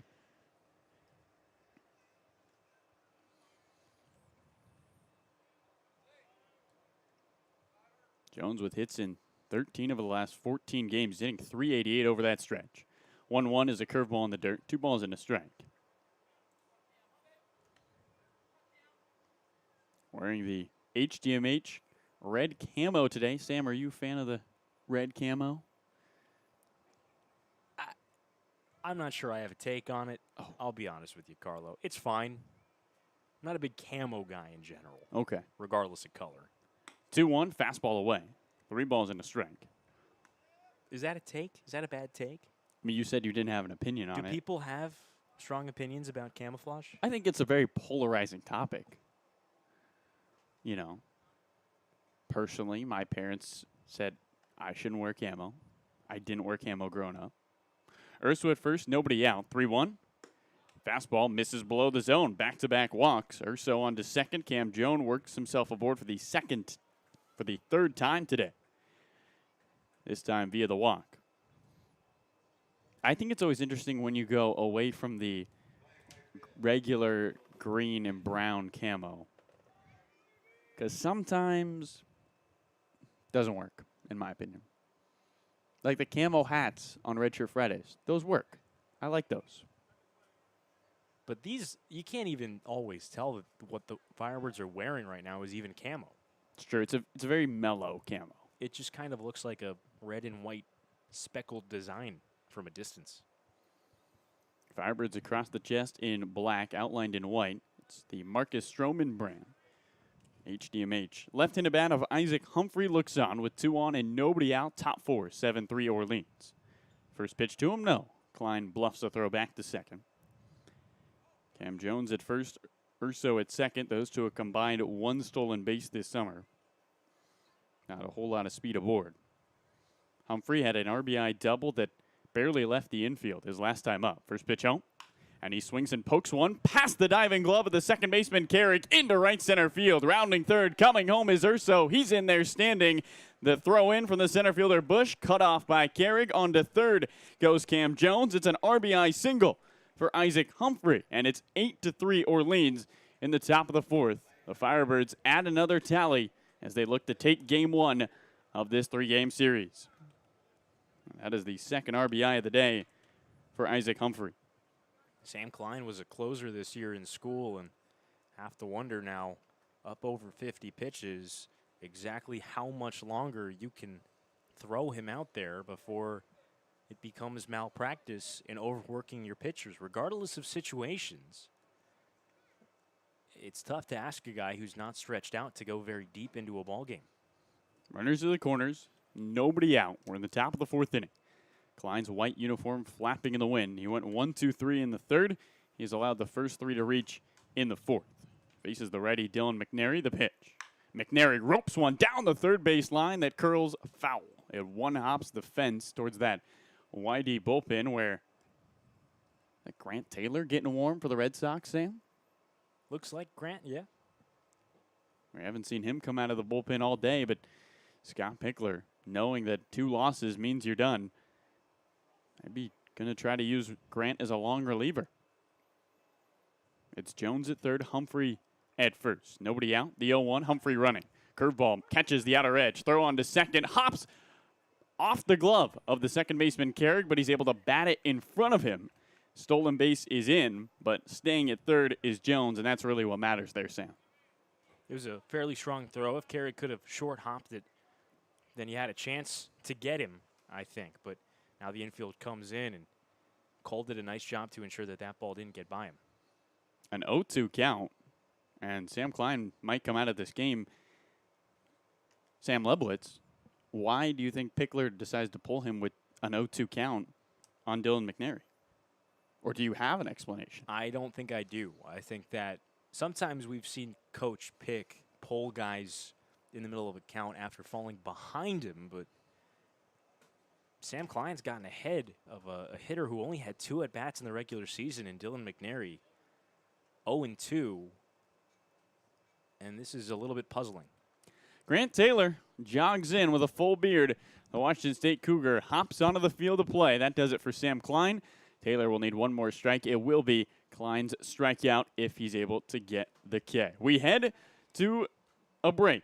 Top of the 4th still going to continue. 2 walks, a single, and a run across. Runners to the corners and nobody out.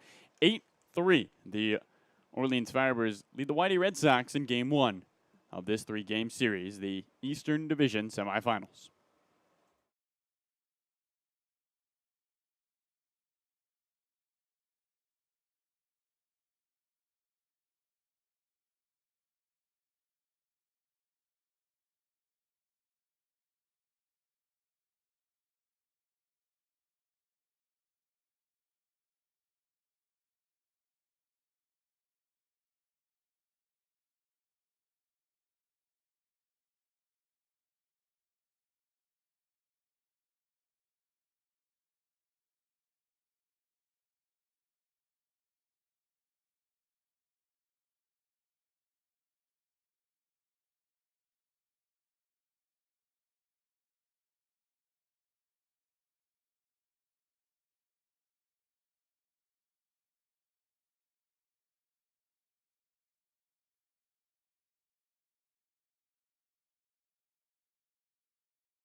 We welcome you back to Red Wilson Field for playoff baseball here on the Cape Cod Broadcast Network. For the first time in 3 years, the YD Red Sox hosting a playoff game. And, well, it hasn't been fun for the YD Red Sox so far, trailing 8-3 as we hit resume in the top of the fourth inning. New pitcher on the mound. It's Grant Taylor, the righty from Washington State. He inherits 2-1, nobody out, and an 0-2 count against the right-handed bat of Dylan McNary. McNary, a tan barrel, black handle on his bat, open stance, bent at the knees. 0-2. And he half swings and misses. And that strikeout will go to Sam Klein, courtesy of Grant Taylor. There's one away. Throw one pitch, you're getting out on a strikeout. How rare is that for a pitcher coming out of the bullpen? Usually you only see that when somebody is injured, but Scott Pickler loves the mid-count pulls. At third leads Cam Jones. At second, Isaac Humphrey. And in stands Drew Metzdorf, swinging from the right side. Taylor deals. Metzdorf appraises a strike on the outer edge. Fastball catches the zone. No balls and one strike. And Sam, for Taylor, not a guy who usually comes out of the pen. But looks like Pickler's looking for him to maybe take the Red Sox the rest of the way. If possible, you would think, because he's been a starter all summer. You want like that of him. Jersey flapping in the wind. Here comes the 0-1. And he throws a slider off the outer edge. 1 ball and 1 strike. 8-3, Orleans leads YD. We're in the top of the fourth with 1 out. 2 base runners aboard. The infield is in. Looks like the Red Sox are going to try to keep this a 5-run game. Clouds soaring overhead. Shadows coming in and out of the infield. A humid day. 1-1. Curveball bounced up the middle into center field, a base hit. Metzdorf finds the gap. Scoring on his feet is Jones. The throw in from center is cut off. Following Jones comes Isaac Humphreys.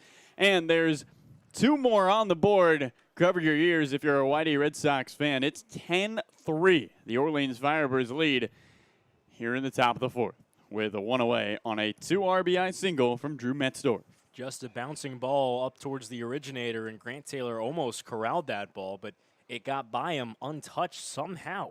Found space through his torso, and once it got by him and found its way into center field, it was going to score 2 easily with Isaac Humphrey's speed. Drew Metzdorf continues to be a thorn in the Red Sox side. He has now 4 RBIs against this team. First pitch to the left-handed bat of Jacob Stinson. He swings and misses. No balls and 1 strike on the fastball. Those 2 runs credited to Sam Klein. Stinson 1 for 2 today. With Metzdorf at first, 10-3. The Firebirds lead. Taylor closed off stance. Here comes an 0-1. Fastball misses low. 1 ball, 1 strike. Taylor a big exhale. Rocking the Jordan 11s. Sam, you got any J's? I'm a Vans guy, and I'm usually a 1 pair of shoes at a time type of guy. Okay. Taylor peeks over his left shoulder. Metzdorf leads 1-1. Curveball catches the inner edge. 1 ball and 2 strikes. 10-3. Orleans leads YD. That's right, 10-3. We're in the top of the fourth with 1 out and 1 on.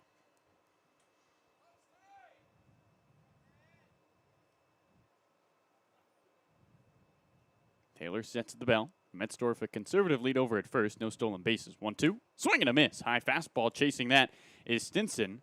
And there's 2 away. First strikeout for Grant Taylor. But Sam, not the first one that he has induced. Inherited that 0-2 count against Dylan McNary. Got him to strike out. In stands the right-handed bat of Connor Burns, who I think we can officially call the Achilles heel of the YD Red Sox. Burns has 4 hits against YD this summer. 3 of them have left the ballpark. 2 outs, 1 on, 10-3 Orleans, the pitch. Fastball catches the zone. No balls and 1 strike. We're in the top of the fourth. And the first round of the playoffs and the first game. Both the teams back in the playoffs for the first time in 3 years. And Orleans has jumped all over YD. The 0-1. Taylor deals a fastball high. 1 ball and 1 strike. The history would tell you this is Scott Pickler's series. He has never lost a playoff series to Kelly Nicholson. Both these coaches have been coaching for more than 20 years. And in the 7 times they've met in the playoffs, it's all Pickler. But not today. Here comes a 1-1. Fastball misses above the zone. 2 balls and a strike. And Sam, would you say you're a more glass half full or glass half empty type of guy? I like to be more glass half full, but if we're talking about the Red Sox as of late and the outlook the rest of the series, if they do in fact drop this game, still plenty of baseball. The Red Sox haven't even batted yet in the bottom of the 4th, but it's hard to be optimistic for a team that's not won in 12 days. 2-1. Taylor misses on the outer edge with a fastball. 2 balls and 2 strikes. Well, I have some glass half full information for you. Why don't you tell me the glass half full information, Carlo? Kelly Nicholson has won twice against Scott Pickler in the playoffs. Not series, just 2 games. Both times he won, 2015 and 2014. The Red Sox would go on to win the next 2 games and go on to win the championship. 3-1. Half swing. Did he go? Yes, says home plate umpire Timothy Carey. And Connor Burns in a 3-2 count with a runner at first. 10-3. Orleans leads YD with 2 outs. That makes me feel a little bit better. It does. Okay. I'm glad, because you seem a little down over there. I understand. It's been a long start to this game, Carlo, and not... Red Sox haven't won in 13 calendar days. But there is more baseball to be played. Payoff pitch with a runner at first. Here it comes. Just misses low. Fastball can't find the zone. Down to first goes Connor Burns. On to second is Drew Metzdorf. And this long top of the 4th inning continues to roll along. 10-3 Orleans leads. 2 out, 2 on. Here's Nick McCleary, the 9-hole hitter, who singled and part of that 6-run first. Struck out swinging against Sam Klein in the 3rd. Kelly Nicholson hangs on. Would just be his 3rd win against YD in the postseason. And Timothy Carey gives a warning to the YD dugout. He's not happy with something somebody said. As the clouds disappear and the sunshine comes out, it is a bright, hot day. Metzdorf at second. He had a 2 RBI single. Connor Burns is at first. 2 gone. 10-3 Orleans. We're in the top of the 4th. Hope you like offense. Taylor's first pitch. Curveball. Misses away. 1 ball and no strikes.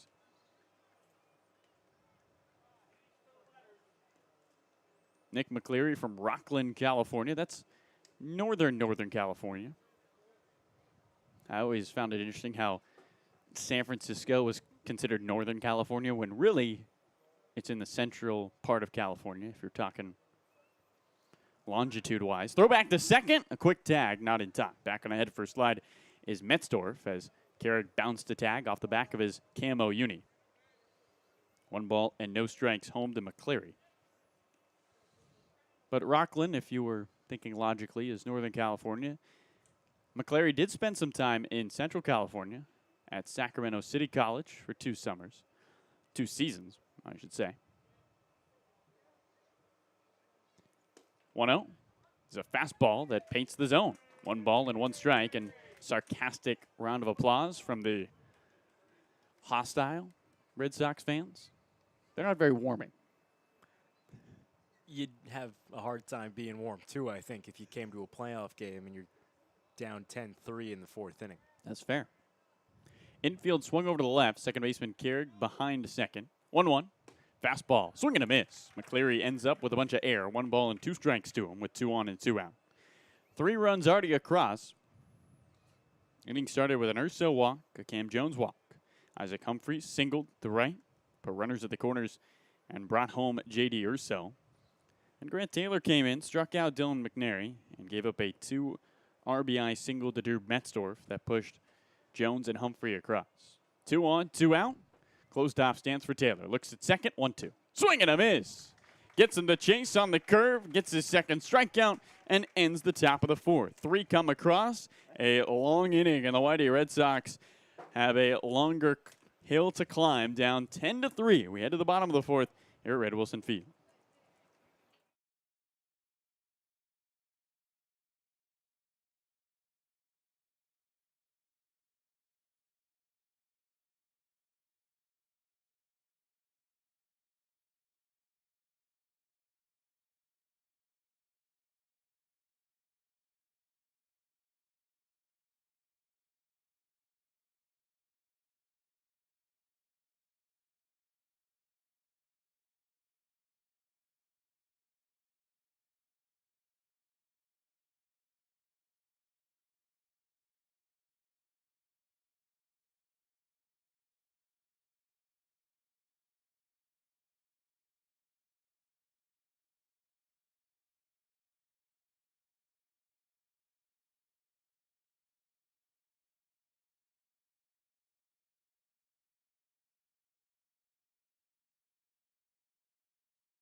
Redshirt Fridays is a national program created to acknowledge, honor, and support our troops and first responders who put themselves in harm's way to defend our freedom. In support of this program, the Yarmouth Tennis Red Sox and all Cape League teams will be wearing a specially designed red jersey every single Friday. This special weekly celebration of Redshirt Fridays is sponsored by Zephyr Hats, the Massachusetts State Lottery, and OT Sports.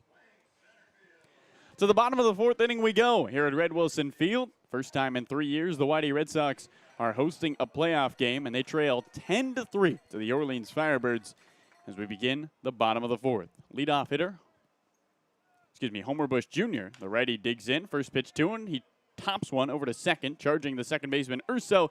Gloves belt high, lost to first. There's one away. Bush batting out of the sixth spot today, and up comes the 7-hole hitter, Johnny Long, with Caden Connor on deck. One pitch, one out for Gray Harrison, who's working into his fourth inning today.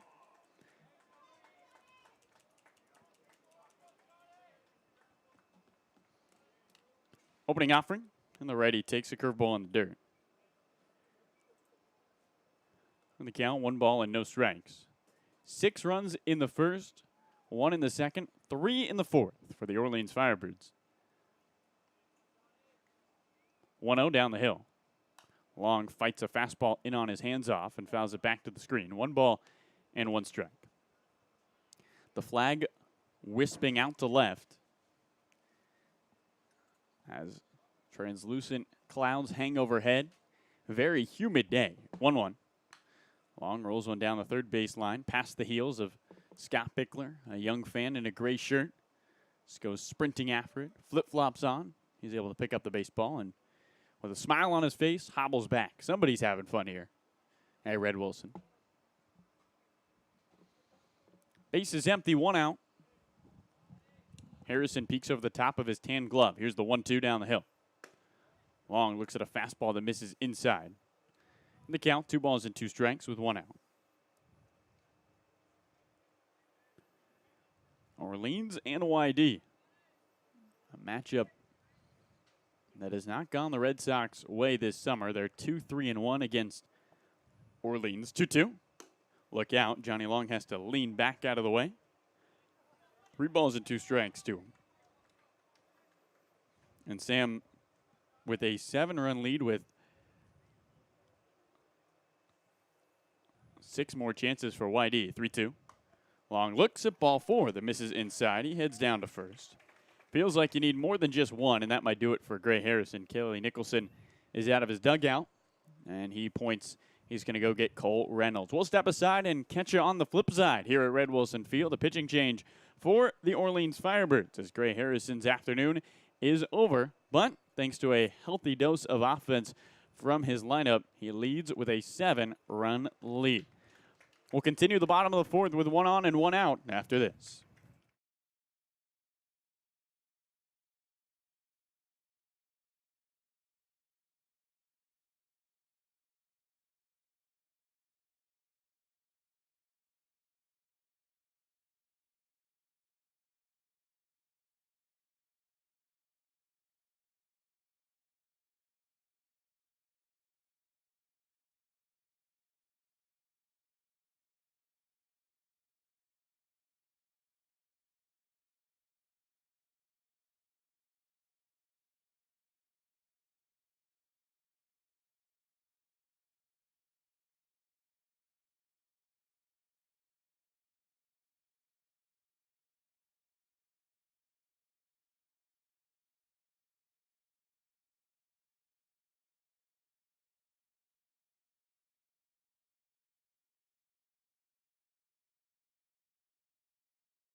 We welcome you back to Red Wilson Field for YD Red Sox baseball. Carlo Jimenez alongside my good friends Sam Lebowitz, our producer, Zack Clapp. As we press resume on the bottom of the fourth, Johnny Long is at first with 1 out, 10-3. The Orleans Firebirds lead the Whitey Red Sox. And a new pitcher, it's the lefty Cole Reynolds out of Elon, who is trying to have a better outing than his last. 3 earned runs and 2 1/3 against Brewster. He's been a guy who's given up a healthy amount of runs this summer. Reynolds, in 7 of his 12 outings, has surrendered earned runs. Although with a 7-run lead here, he's got some room for error.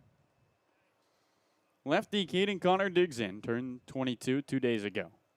A bright green handle on his two-tone bat. Long at first. First pitch home. Caden shows bunt, pulls it back as a fastball nearly hits him in the helmet. And the count, 1 ball and no strikes.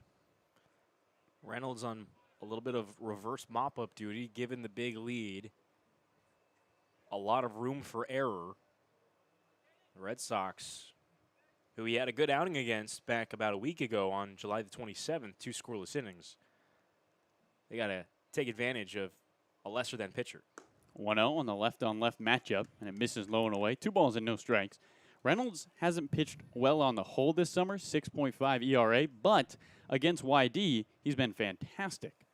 So far, combined 3 2/3, just 2 hits, no earned runs in his 2 outings.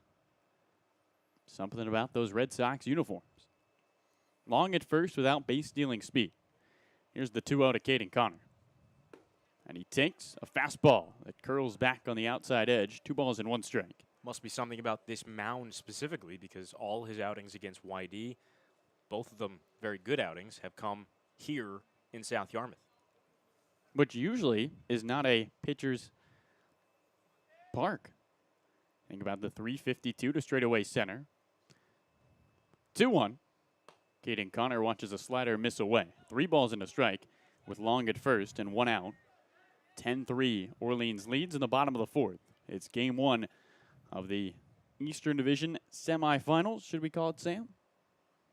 I think so.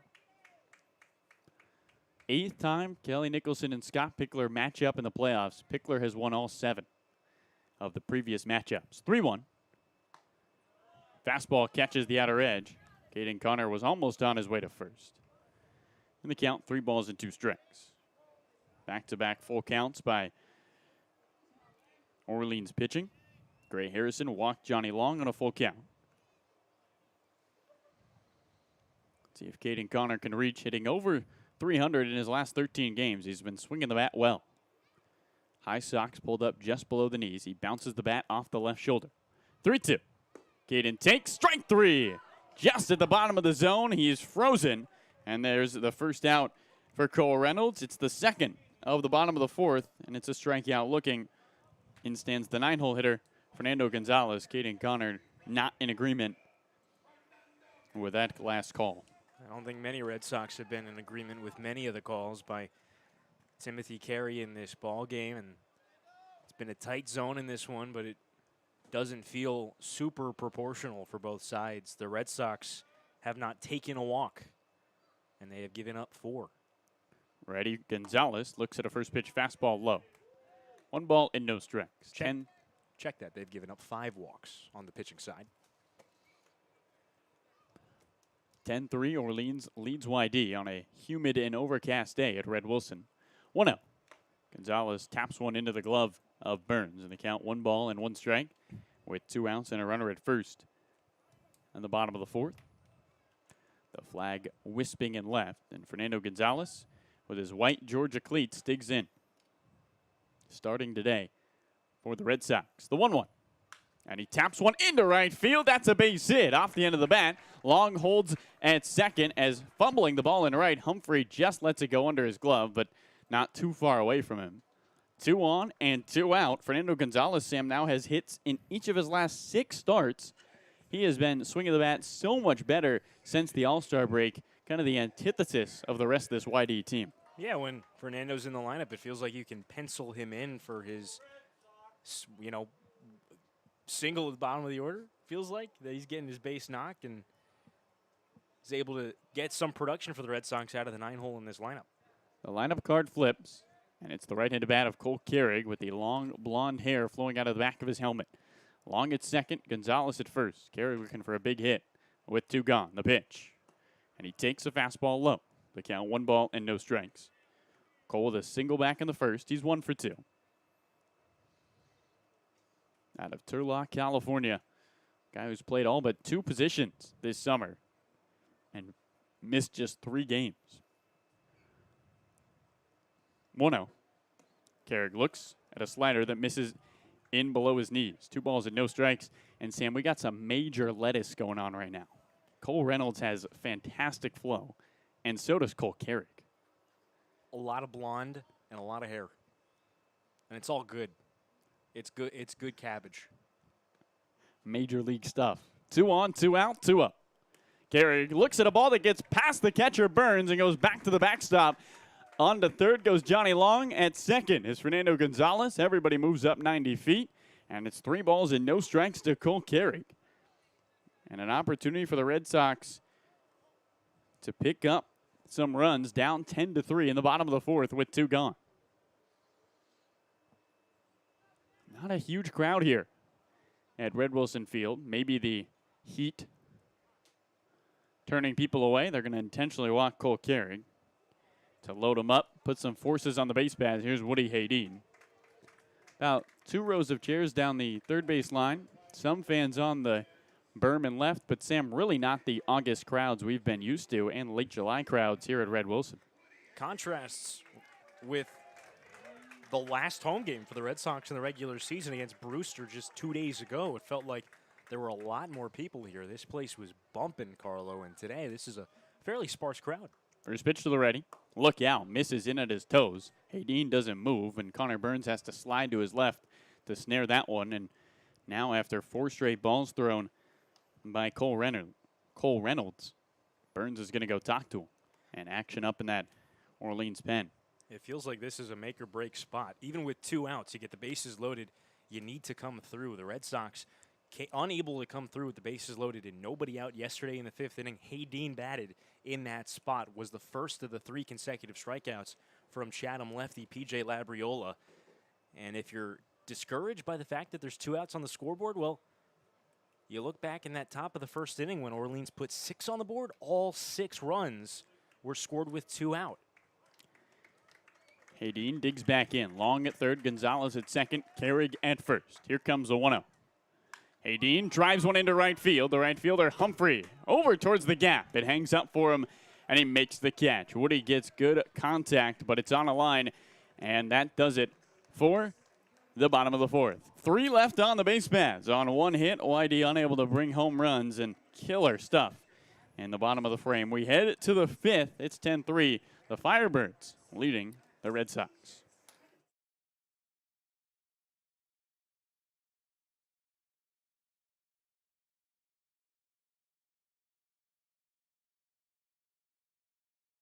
Giardino's Family Restaurant has been locally owned and operated since 1970. Originally opened by Ed Giardino Sr. as the Tasty Tower, today his sons are still committed to providing the same quality meals and service that their customers have come to know and love. So if you're looking for a great night out, come on in to Giardino's Family Restaurant in West Yarmouth on Cape Cod. Giardino's, a restaurant for family, by family.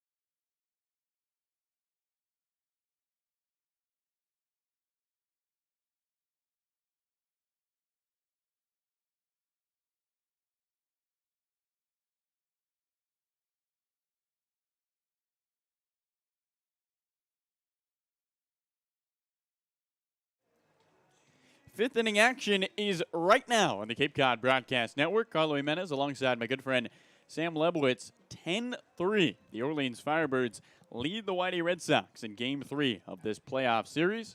And the leadoff hitter, Luke Keichel, to begin things off. 1-2-3, due up against the right arm of Grant Taylor out of the pen for the first time this summer.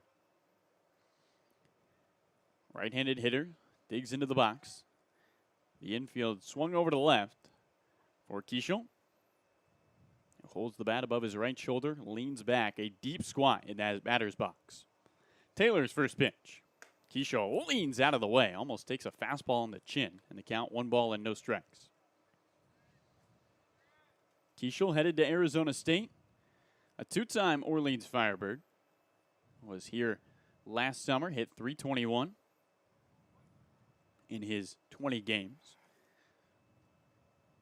Taylor peeks over the top of his black glove, reveals his face. 1-0 curveball finds the outer edge. And the count 1 ball and 1 strike with nobody out and nobody on. And Keichel, kind of a diamond in the rough situation, Sam, for these Firebirds. Before playing with Orleans in 2021, here's the 1-1. And he swings and pops one up in on the infield. Third baseman Bovey coming in. He says he has it. He ranges to his left and makes the catch. Bovey doesn't lie. There's one away. I'll finish that story quickly on Keish, as he's called by his teammates. He was playing in the Cal Ripken League, was hitting .325. And similar to this Whitey team this year, Orleans needed bodies a summer ago. They called in Keichel. And at one point, Luke was hitting .500 over a 11-game stretch, hitting above .400 on the summer. He was ridiculous. Cooled down towards the end for Orleans and a staple this summer.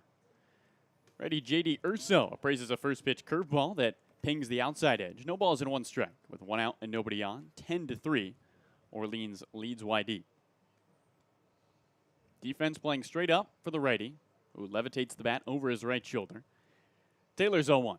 Fastball, swing and a miss. Urso trying to send that one into the trees, and instead in the hole, no balls and 2 strikes. You really never know where guys are going to come from. Nicholson, Sam, has had a knack of finding players from different leagues as time has called it home. Think about the addition of Drew Metzdorf, who has been nothing short of brilliant. He's 2 for 2 today. The 0-2. Fastball, Urso slaps it into center field, but it's up there for the center fielder, Homer Bush Jr. And there's 2 away to begin this 5th.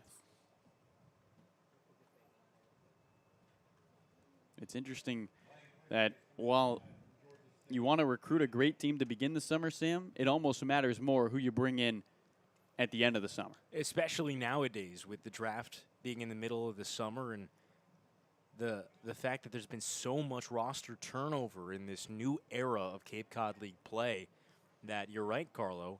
It's who you bring in matters as much as who you start with. Right into bat of Cam Jones looks on. Taylor kicks and deals. Jones takes a fastball that misses inside. 1 ball and no strikes. When you think about the teams that have had a plethora of success, and you think about Bourne has had pretty much the same core since day one. And Hyannis, also in the West, very similar situation. 1-0. Taylor deals a fastball that misses high. 2 balls and no strikes.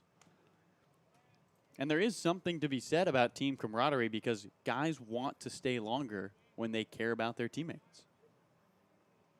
You feel that fraternity among your summer league squad. Base is empty, 2 gone. We're in the top of the 5th. Here's the 2-0. Taylor deals a fastball that somehow finds the inside part of the plate. 2 balls and a strike. Jones backing up on that one. He has singled, doubled, and walked today. Scored every time he's reached. 10-3, Orleans leads in Game 1 of the playoffs. It's not best of 1, it's best of 3, but the Red Sox in a hole, 10-3. 2-1. Fastball well above the zone. Gonzalez has to pop up. 3 balls and a strike. The turnover on Cape Cod has been record-setting this summer. Over 290 players have been released and activated. That's almost the entire league's roster one time over. 300 players to begin the summer. Here's the 3-1.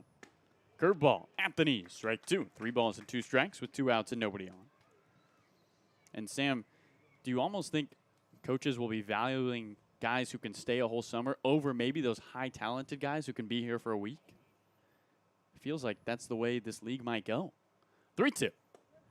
Strike three on the outer edge. The curveball nicks the outside parts of the strike zone. Grant Taylor's third strikeout ends the fifth inning. A 1-2-3 frame, the second of the game by a YD pitcher. And we head to the bottom of the fifth. We're halfway home. The Red Sox have lots and lots of work to do. Down 10-3 here at Red Wilson.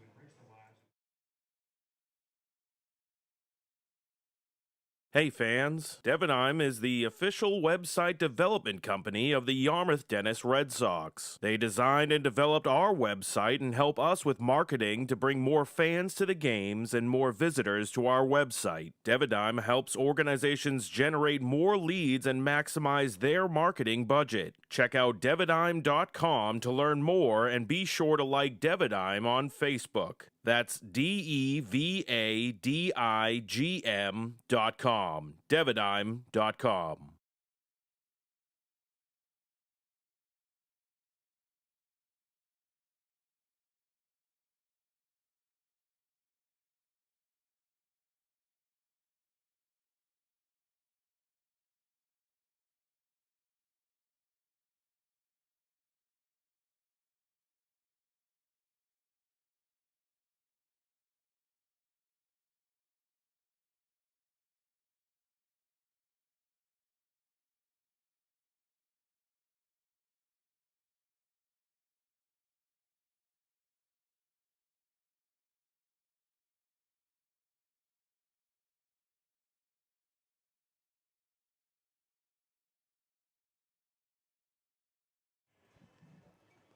We welcome you to the bottom of the fifth inning here at Red Wilson Field as we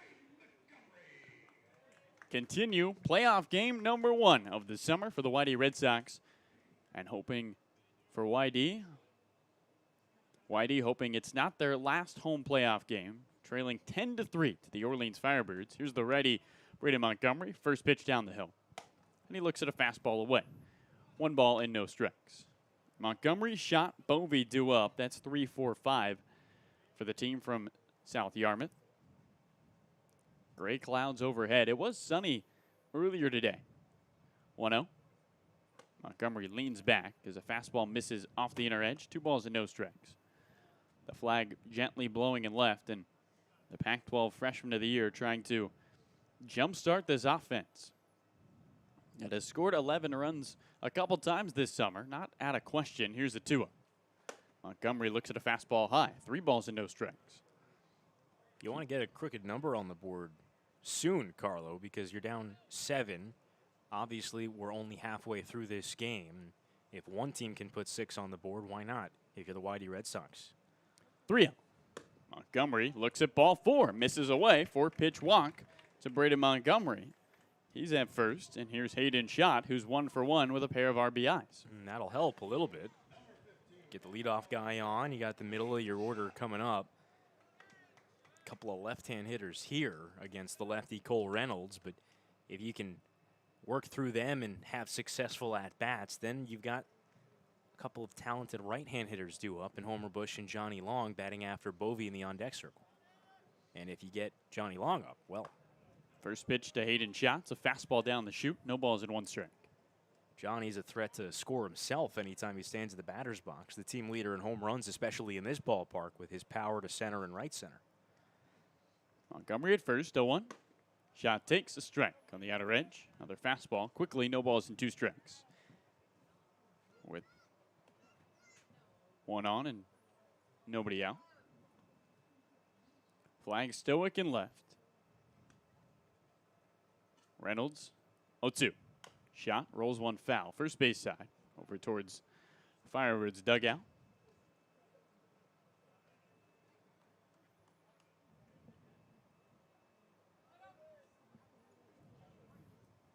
Montgomery a 3-step lead at first. Right arm dangles by his side. Here's the 0-2. Schott pokes 1 foul down the left field line, and he'll wait another 0-2 pitch. And action in the YD pen. Sean Gimlin getting warm. Well, it was a sunny Thursday afternoon. Has turned overcast. Columbia Lion stands in with a runner at first. 0-2. And he fouls a slider back to the screen. Well, it's not football, Sam, although it's 10-3. You can't get it all back with a touchdown. But if the Red Sox can get 3 here, got to feel better going into the final 4 frames. Sounds like a lot, but Reynolds has been susceptible. Throwback to first. Montgomery wasn't even off the bag. Not sure how many times Braden has just had to stand there. No stolen bases for him this summer. He stole 6 with Stanford in the spring. Reynolds stares him down, 0-2. Reynolds shot, pops another fastball up out of play. And awaits another 0-2 pitch with the wind picking up and whirling out and left. Firebirds with 6 runs in the first, 1 in the second, 3 in the third, 3 in the fourth. That's their 10 runs. Red Sox have 2 in the first, 1 in the third. 0-2 again. Shot, bounces one up the middle, charging the second baseman Urso. He steps on the bag himself, throws across his body to first. It hops out of the glove of the first baseman Jones. Safely in at first is Hayden Schott on the fielder's choice. Interesting call there, Sam, by Urso to take it himself. Feel like if he flips to McCleary, probably would have had a better chance to get Schott at first. Not sure he had a shot either way. It was just a little bit too slow developing. No shot either way. See, I see what you did there. The jokes write themselves with Hayden. They really do. I'm just waiting for that homer. First pitch to lefty Mike Bovey is a fastball that misses away. 1 ball and no strikes. We're running out of opportunities, but hey, he's in the on-deck circle. You never know.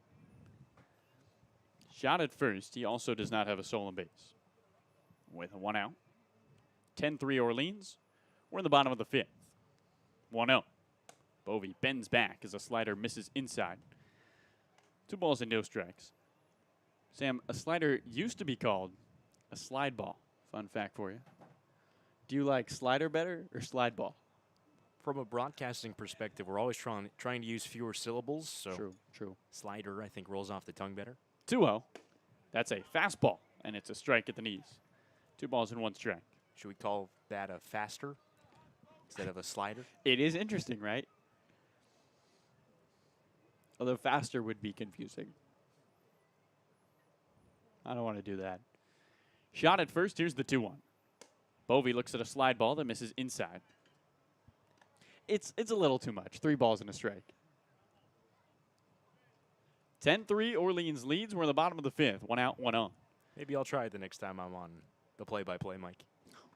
You'll be on in about 20 minutes. 3-1. Bovey smacks one into right field. That's a base hit. Mike Bovey with his second notch. Shot holds at second as the throw in from the right fielder Humphrey is in on a line. 2 on and 1 out. And more opportunities for the Whitey Red Sox. Here's Homer Bush Jr. And, Sam, that's the thing about this game so far. It's not like Whitey has had a lack of chances. They just haven't capitalized on those chances like Orleans has. Just 3 hits separate the 2 teams, but 7 runs, the number that matters. They haven't had an extra base hit, and they have just 2 singles with runners on base. Right into bat, Bush looks in. Reynolds deals. A fastball low. 1 ball and no strikes. The wind howling out to left. At second, Hayden Schott. At first, Mike Bovey with 1 out in the bottom of the 5th. Who will take game 1 and put the pressure on the other team? Red Sox need to climb back in this one. 1-0. Bush looks at a changeup away. 2 balls and no strikes. And, Sam, it's not like Homer doesn't have the power to hit a home run. He displayed that at Fenway. He's a very strong guy, 6'4", very athletic, very strong legs. 2-0. Fastball catches the outer edge. 2 balls and a strike. Homer with a rip on the backside of his pants, right at his left hamstring. Sliding around already today. Reynolds looks at second, looks in, does a double check, 2-1. Bush swings and misses at a fastball. 2 balls and 2 strikes. A little behind it there for Homer.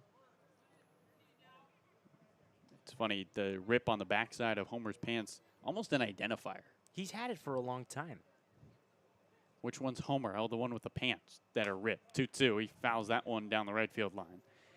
The question is, can somebody stitch those? Or are we just going to let Homer have a massive hole in the backside?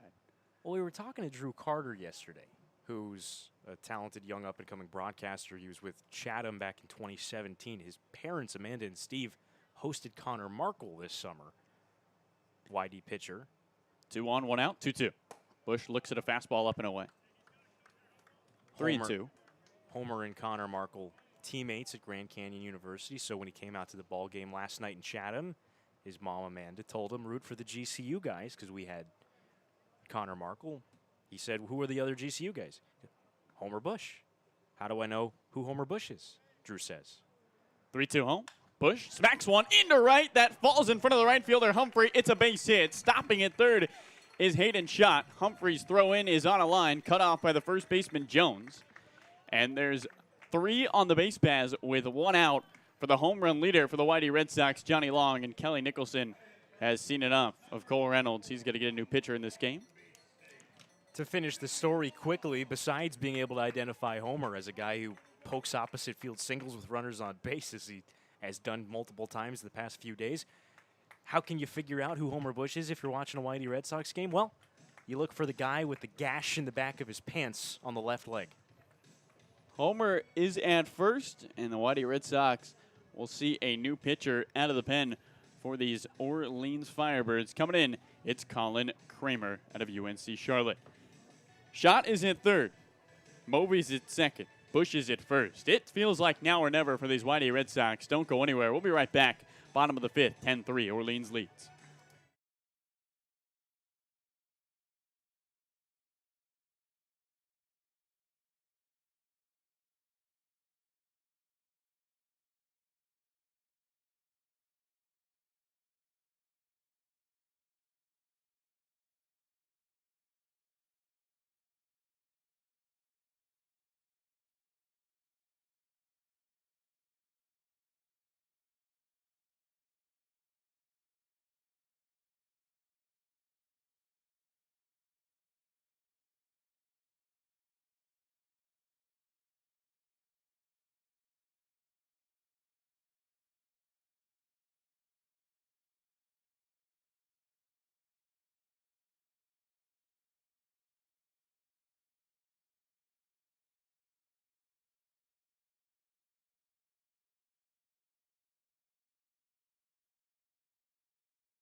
We welcome you back to Red Wilson Field, where there's a glimmer of hope for the Whitey Red Sox as they trail the Orleans Firebirds 10-3 in Game 1 of this 3-game series.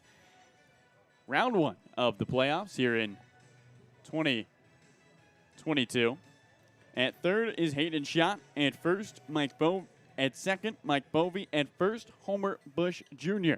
And an opportunity for this Red Sox team to take some runs off the board, trailing by 7.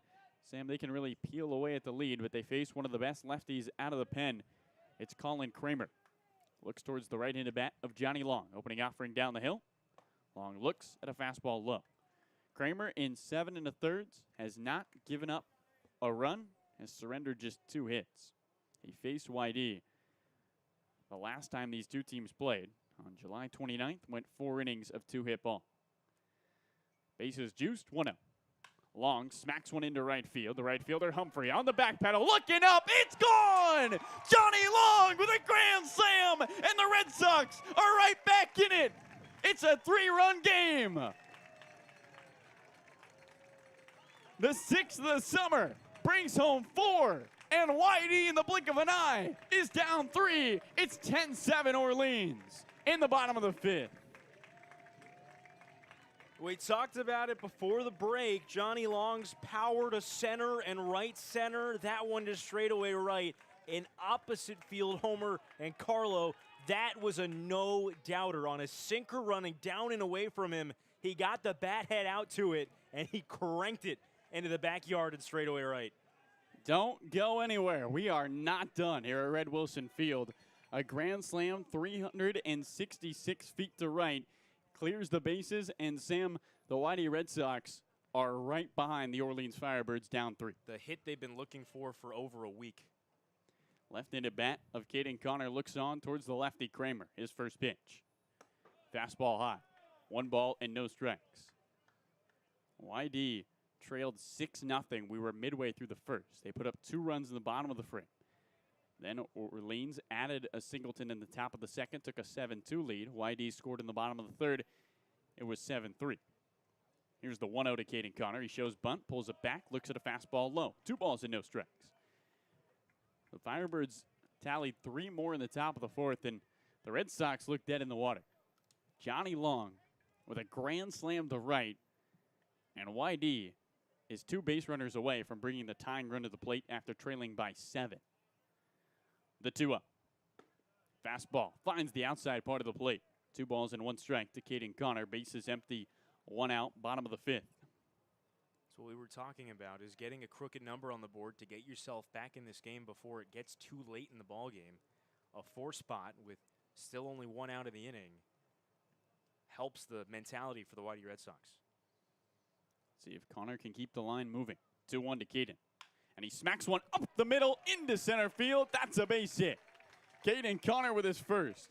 And the hitting starting to become contagious. 4 straight hits for the Whitey Red Sox. As in stands Fernando Gonzalez, the 9-hole hitter. And if you're Kelly Nicholson in that dugout for Orleans, Sam, maybe a little bit of disbelief creeping in. You've won 2 games in your 17-year career at the helm against Scott Pickler in the playoffs. He's won 14. Do the Red Sox have a comeback in them after the Johnny Long grand slam injected life into this team? First pitch. Right-handed bat of Gonzalez golfs through a first pitch changeup. No balls and 1 strike. Still just 1 out with 1 on. The tying run somehow is on deck in the bottom of the 5th. Can Gonzalez reach with Caden Connor at first and 1 out? 0-1. Fernando takes a fastball low. It gets by the catcher, Burns, just behind the dirt. And Caden Connor, with some heads-up base running, is into second. Connor Burns has been the best defensive catcher for these Orleans Firebirds. He's thrown out 5. He has not committed an error all summer. But, Sam, that one just gets underneath him and moves Caden into scoring position. Didn't see where that ball was as it trickled away from him. Caden Connor, a heads-up play, like you said, Carlo, to see it in the dirt. See Burns didn't see it and get a good break off first. Gonzalez holds the bat off his right shoulder. Connor with a healthy lead at second, 1-1. Skips away from Connor Burns up the third base line, and Caden Connor takes third on the wild pitch. A free 180 feet on a humid and overcast Thursday afternoon. And the ball slippery for the lefty Colin Kramer. We have seen pitchers struggle today with these humid conditions. At third, leads Caden Connor. 2 balls and a strike to Fernando Gonzalez. A black sleeve on his right arm. The Georgia catcher looking for his second 2-hit game of the summer. Here comes a 2-1. Fastball in the dirt. Great job by Burns and his Long Beach State catching gear, sliding to his left to keep it in front of him. 3 balls and a strike, 1 out, runner at third. Well, Kramer had been excellent this year in his 3 outings since joining the Firebirds with just 1 walk and 7 1/3. He walked nearly 5 batters per 9 in 25 outings for UNC Charlotte this year. That's a big sample size. He's a guy who'll lose the strike zone pretty quickly on you. He sets the 3-1 to Gonzalez. Fernando takes a fastball that catches the inner edge and a full count with 1 out. Got to imagine if you can bring Caden Connor in, at least go into the 6th inning down 2. YD has taken all the momentum. A Johnny Long grand slam, 4 runs have come across. Red Sox looking for more with a runner at third. Defense playing back in the outfield, 3-2. Gonzalez fights off a fastball in on his hands and lifts it in foul territory behind the screen as the sun starts to peek out on this overcast day. A glimmer of hope for the Red Sox, who look like they were on their way to their 9th straight game without a win. They're 0-6-2 in their last 8. 3-2. Gonzalez bounces one foul, third base side. Kramer having to work against Fernando, and he shatters his bat. Looking at his right hand, Gonzalez shaking it out. Didn't sound like a broken bat, but that bat is snapped on the handle pretty much in half. And if you want to go roast some s'mores later today, Coach G's got some firewood as he takes the bat from Gonzalez. And now the merry-go-round of who wants to give Fernando their bat. Who's it going to be? Somebody goes back there. It looks like Gunnar Antillian says, "Here, Nando, you can have mine." What a nice guy, Gunnar. No, some guys are superstitious about their bats. Let's see if Gonzalez can pull some hits out of Antillians. Caden Connor at 30 singled, went to second on a wild pitch, went to third on a wild pitch. 10-7, Orleans leads YD. It was 10-3. We're in the bottom of the 5th with 17 runs of offense already. Gonzalez holds Antillian's bat above his head. 3-2. And he swings and pokes one in the air. First base side, it drifts out of play. And a couple of kids go racing after it, and one fan who made a nice move, Sam. He's wearing a yellow uniform. The ball dropped. Instead of trying to pick it up, he swiped it towards himself and then scooped. Keep it away from everyone else. That you don't is, have to make the clean play as long as you make it harder for everyone else. That's experience right there. Flag stoic and left with a runner at third and one away. Another 3-2 pitch down the hill. Gonzalez swings and drives one into left center field. Stinson coming in, going back to the second baseman McClary. It drops. Coming in, the throw from the left fielder Bulger is not in time. Gonzalez heads to second as it goes wide of the catcher Burns. It's an RBI single for Fernando Gonzalez, and the tying run comes to the plate. It's a 10-8 Orleans lead. 5 have come across against Colin Kramer. And all of a sudden, Sam, the YD Red Sox, with one swing of the bat, can even this game up. They entered the frame down 7. It's 10-8. And the top of the order coming up here. And another runner in scoring position. Again, the Red Sox in this frame, just keeping the line moving. Hits to the last 5 hitters consecutively. And they don't look done yet. Cole Carrig against the lefty Kramer bats from his better side as well in a situation he's thrived in. He's hit above 350 with runners in scoring position this summer, and Gonzalez is at second. And Cole also a 387 hitter as a right-handed batter. And the Firebirds last inning in the 4th, when Cole came up with 2 in scoring position and 2 out, with a left-handed pitcher on the mound. That was Cole Reynolds. They intentionally walked Carrig. From down 7 to the tying run at the plate. This one is not over.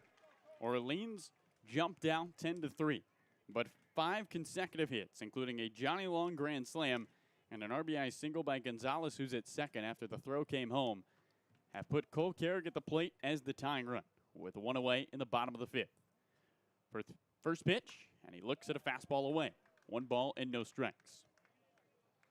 Gonzalez with not a ton of speed at second base.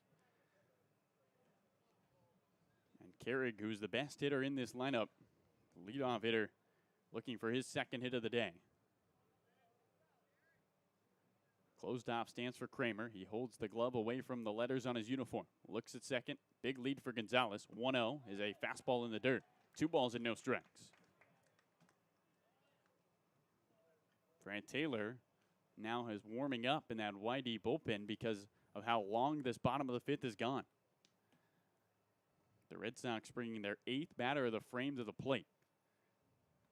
Carrig with the blonde hair flowing out of the back of his helmet. Closed off stance as he crowds the plate. Gonzalez at second with 1 away. Here's the 2-up. Fastball well up and away, and Colin Kramer cannot find the strike zone. 3 balls and no strikes. With 1 out, on deck is Woody Haydeen, who scored twice and picked up a single today. A Red Sox team who came into the playoffs without a win in 13 calendar days. They fell behind 10-3, and Sam, we thought for a moment they might just lay down. Not the case.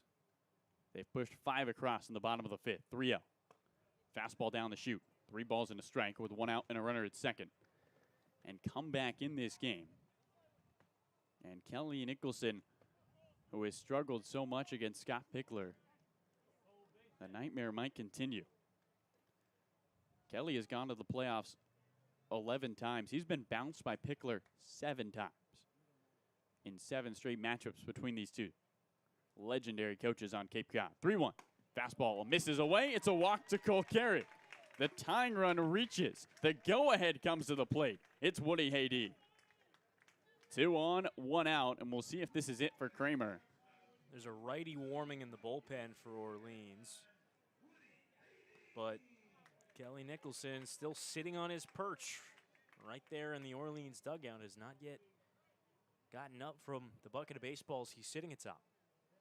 Woody Haydeen, the right-handed batter, digs in against the lefty Kramer. Gonzalez is at second, Carrick at first. Great speed at first behind Fernando Gonzalez. Haydeen bounces the bat off the right shoulder, a black sleeve on his right arm as he looks towards Kramer. The opening offering. Fastball misses away. Snapback throw to first. Barely stays on the infield. Jones, the first baseman, with a backhand, able to keep it on the infield dirt. And if that ball gets by him, it would have been a long run for the right fielder, Isaac Humphreys. Saves maybe a run. And it's a 1-0 count to Woody Haydeen. A backhand pick on the run there. That's outstanding work. And that's going to do it for Kramer. He throws another ball. He's pulled from this game, and the Whitey Red Sox will see a new pitcher from the Orleans Firebirds. With 2 on and 1 out, the go-ahead run is at the plate. The Red Sox have scored 5. A Johnny Long grand slam, the notable hit in this inning. At second, Fernando Gonzalez had an RBI single, scoring Caden Connor. Cole Carrick's at first after his walk. We'll take a break and come back. The bottom of the 5th continues. 5 across, and the Red Sox aren't done yet. They'll take on Tommy Hoffey when we return.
We welcome you back to Red Wilson Field, where it has been nothing but abnormal action between these Orleans Firebirds and Whitey Red Sox. 18 combined runs, and the Orleans Firebirds hold a 10-8 lead, but the Red Sox, after trailing by 7, have the tying runs on the base paths, and Woody Haydeen, the switch hitter, bats from the left side to face the new pitcher, Tommy Hoffey, out of Fresno State. Hopfy, a two-way player for these Orleans Firebirds. The right-handed pitcher looks on. First pitch home. Hayden shows bunt, pulls it back, takes a fastball low. Inheriting a 1-0 count that makes it 2 balls and no strikes to Hayden. Johnny Long hit a grand slam.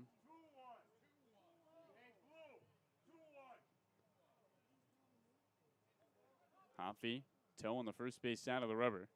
Here comes a 2-0, we believe, and a fastball misses inside. 3 balls and no strikes. 2 balls and 1 strike. Well, I believe that the first pitch in the at-bat from Kramer to Hayden was a ball, was it not, Carlo? I believe, yeah, I think you're right. We should be 3-1 right now. It's 2-1 with 2 on and 1 out. 2-1 pitch. Misses inside. 3 balls and a strike to Woody Hayden. Gonzalez at second. That should be ball 4. Cole Carrick at first. 10-8. Orleans leads YD. The sun peeks out from behind the clouds, and the Red Sox have a life on this Thursday afternoon. 3-1. Fastball down the middle. 3 balls and 2 strikes. And a big action pitch here. Game 1 of the playoffs. It's best of 3. Orleans and YD facing off for the 8th time with Scott Pickler as the YD manager and Kelly Nicholson as the Firebirds manager. 3-2.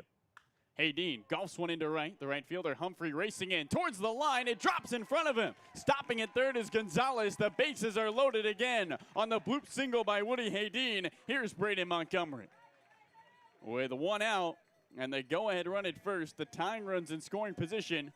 Montgomery digs in, the Pac-12 Freshman of the Year, with a chance to give the Red Sox the lead after they trailed by 7 runs entering the inning. We've already seen 1 grand slam this inning. Here's a guy who's already hit 1 this summer in Montgomery. Came in this ballpark as a left-hand hitter. The switch hitter did that against Wareham. You can't be thinking that if you're Braden. You just got to hit something hard somewhere and try to get at least 1 of these runs home. First pitch home. And the left-handed batter looks at a fastball in the dirt. 1 ball and no strikes. It's Gonzalez at third. Carrick with great speed at second. Woody Hayden with good speed at first. The infield illuminated by the sun. 1 out, bases loaded, the 1-0. Fastball below the zone. 2 balls and no strikes with nowhere to put Montgomery, who's 0 for 2 today. Walked his last time up. That was to begin this 5th inning. He's the 10th batter of the frame. Hopfy toes the first base side of the rubber. Can the Whitey Red Sox mount the comeback? Can Orleans figure things out? 2-0. Montgomery taps 1 third base side. The third baseman Metzdorf comes home. They get the force on Gonzalez. On to first goes Braden Montgomery. Bases loaded still, but 2 outs on the board. On the heads-up play from Metzdorf. And here's Hayden's shot with great power. He was hit a home run 416 feet to right field his last time up. And with 2 outs, the tying run's still in scoring position. The Red Sox looking to capitalize. Already 1 grand slam in this inning. You get Gonzalez off the base paths there. The one benefit of that play for the Red Sox is that now you have excellent speed on all 3 bases. First pitch, shot, swings and misses. Chases a fastball. No balls and a strike. Hayden singled back in the first, picked up an RBI, reached on a fielder's choice in his first at-bat here in the 5th.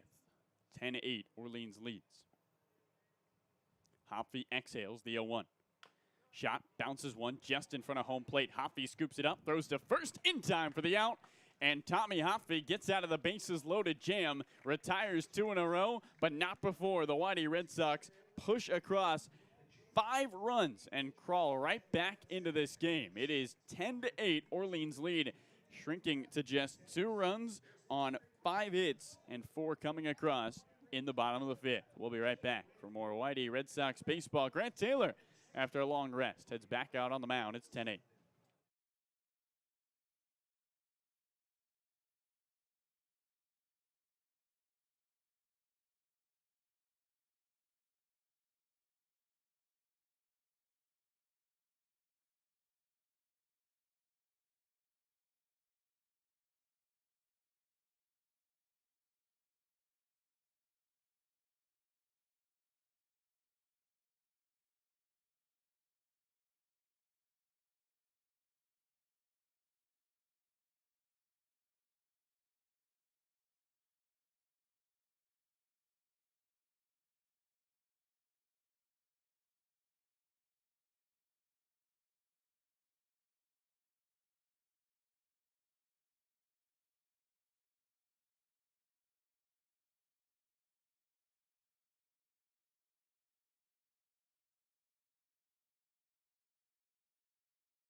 No summer in YD Red Sox Nation will be complete without our youth baseball clinics, where boys and girls ages 5 and up can learn the game of baseball and the importance of sportsmanship.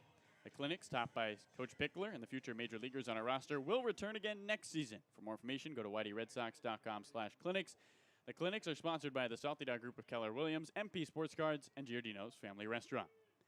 We welcome you back to the top of the 6th inning as Grant Taylor digs in to face the left-handed bat of Isaac Humphrey. Infield swings over to the right, a 10-8 Orleans lead at Red Wilson. First pitch is a curveball high. And the count, 1 ball and no strikes. Absolute chaos here in South Yarmouth. It has been nothing but abnormalities. 1-0 down the hill. And a fastball catches at the knees. 1 ball and 1 strike. We thank you so much for hanging with us on what has been a hectic Thursday. Try to recap what exactly has gone on if you're just joining us. Taylor peeks over the top of his black glove. He kicks the 1-1. Fastball again at the knees. 1 ball and 2 strikes. Orleans jumped out ahead. 6 runs in the top of the first, and it looked like the YD Red Sox might lay down. But the opposite happened. 2 runs in the bottom of the first. It was a 4-run game through a frame. We headed to the second, where the Firebirds tacked on a run, made it 7-2. The 1-2 down the hill. Fastball, half swing. Did he go? No, says third base umpire Tom Ryberg. 2 balls, 2 strikes with nobody out. In the bottom of the third, the Red Sox added a tally of their own. It was 7-3. We went to the fourth, where Orleans tacked on 3 runs. They were up 10-3, their largest lead of the game. Here's the 2-2. Half swing again. Did he go on a high fastball? No again. Ryberg does not agree with the YD dugout. It's 3 balls and 2 strikes with nobody out. The bases are empty. And the Red Sox then in the bottom of the 5th added 5 runs. In fact, they had the tying runs in scoring position, but left the bases loaded in the bottom of the 5th. 3-2. Swing and a miss, chasing a fastball. Down goes Isaac Humphrey. That's the 4th strikeout for Grant Taylor. And we thank you so much for spending your Thursday with us in what has been a fun one to watch, Sam.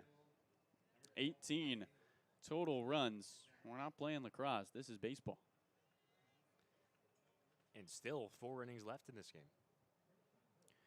Grant Taylor with a Hula Girl tattoo on his left forearm stares in towards the righty, Dylan McNary. Opening offering to him, and he swings and taps one off his left foot foul. He does have a shin and foot guard on that foot. No balls and 1 strike. Great TikTok put together by our media team. Sadie Parker, who mainly heads the TikTok, asked Grant about his favorite tattoos, and he explained why he has the Hula Girl on his left forearm. The bearded man from Washington State gives a big exhale. Here's the 0-1. Fastball high. 1 ball and 1 strike with 1 out and the bases empty. He said, Sam, his grandfather has the same tattoo, but not colored in. And Grant added some color to it. Taylor, who came in relief for the first time this season, trying to keep this a 2-run game, 1-1. Curveball finds the outside part of the plate, 1 ball and 2 strikes. It was overcast skies, but the clouds have dispersed. Sunlight now peppering the infield. The outfield mostly in the sun. Flag quiet in left. Taylor from the first base side, 1-2. Fastball low. 2 balls, 2 strikes, 1 out, bases empty. Taylor's 4 strikeouts, pretty consistent with how he's pitched this summer. He's top 5 on Cape in total strikeouts. Set at the belt in his Jordan 11s. He brings the glove to his face, reveals his face. The 2-2. Fastball, swing and a miss. Back-to-back swinging strikeouts. Down goes McNary. And an opportunity for a 1-2-3 inning as Grant Taylor has struck out the last 3 batters he's faced. Here's Drew Metzdorf out of UMass Boston, a Pitfield son who was named an All-Star. The Red Sox have their own Pitfield son. Seems like everybody has a player from the Pitfield Sons. First pitch to the ready, and he swings and hits one off the end of the bat into center field, a 2-out knock. 3rd hit of the day for Drew Metzdorf, who has yet to be retired. He has 16 hits in 9 games. And here's Jacob Stinson, the left-handed batter with 1 on and 2 away.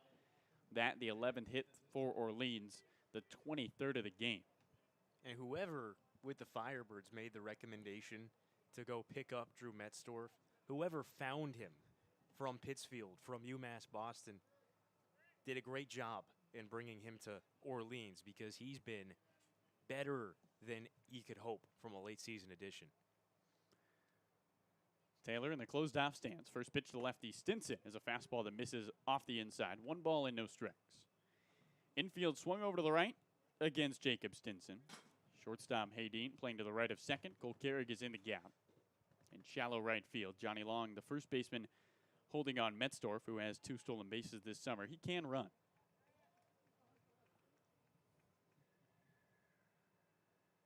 Taylor's 1-0. Fastball. This time on the inner edge. 1 ball and 1 strike. Trying to jam Stinson.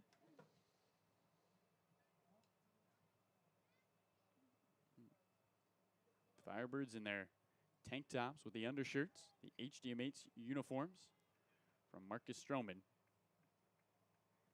Their lead was 7. It's down to 2. 1-1. Fastball low. 2 balls and a strike. 5 runs in the bottom of the 5th. Brought a 10-3 lead to 10-8. And the Red Sox, who have traditionally under Scott Pickler dominated Orleans. They've won every single playoff series, 7 of them, against the team from Orleans, with Pickler as their head coach, looking to keep it that way. 2-1. Fastball high. 3 balls and a strike. And after back-to-back strikeouts, Grant Taylor a ball away from putting 2 on with 2 outs. And Sam, after a 5-run bottom of the 5th, the last thing you want to do is allow Orleans to balloon their lead even more. As it's down to 2, you're within an arm's reach. Taylor looks up, 3-1. Fastball, swinging a foul, back to the screen. 3 balls and 2 strikes. And Taylor's done a nice job to quiet things down since he came in. Gave up the 2-run single that scored runners he inherited from Sam Klein, but hasn't allowed any runs of his own and has done a good job in allowing the Red Sox so far to get back into this game. Metzdorf leads at first, nobody holding him on. 3-2 count with 2 outs. Here it comes. Fastball on the inner edge, strike 3 called. Grant Taylor strikes out the side. He's got 6 on his ledger today as he struts off the mound and brings us to the bottom of the 6th. 10-8. The Whitey Red Sox trail the Orleans Firebirds, but a chance to take the lead in the bottom of the 6th. We'll be right back on the Cape Cod Broadcast Network.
Fans, it's time for our 6th inning trivia contest brought to you by Coxswain Media and Pixie 103. Cape Cod's Rock. We'll give you today's trivia question. Answer the question before the next home game by going to WhiteyRedSox.com/trivia. Answer correctly, and you will be eligible to win an official Whitey Red Sox game jersey signed by the 2022 Whitey Red Sox team. Here's today's trivia question, as on your screen.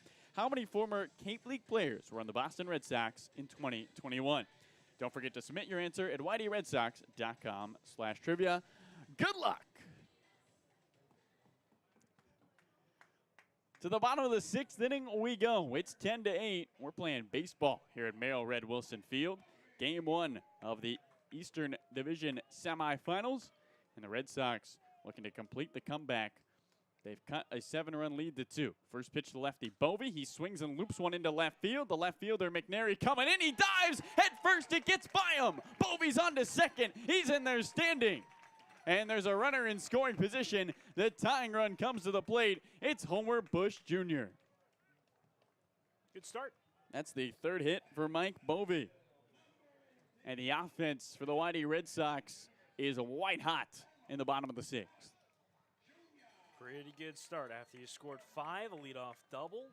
A break there, maybe McNary not able to corral it on the diving attempt, having it go by him. And now you have a chance to manufacture at least another run. And hey, Carlo, look who's on deck. Johnny Long. Righty Homer Bush Jr. looks in, first pitch. Fastball misses low.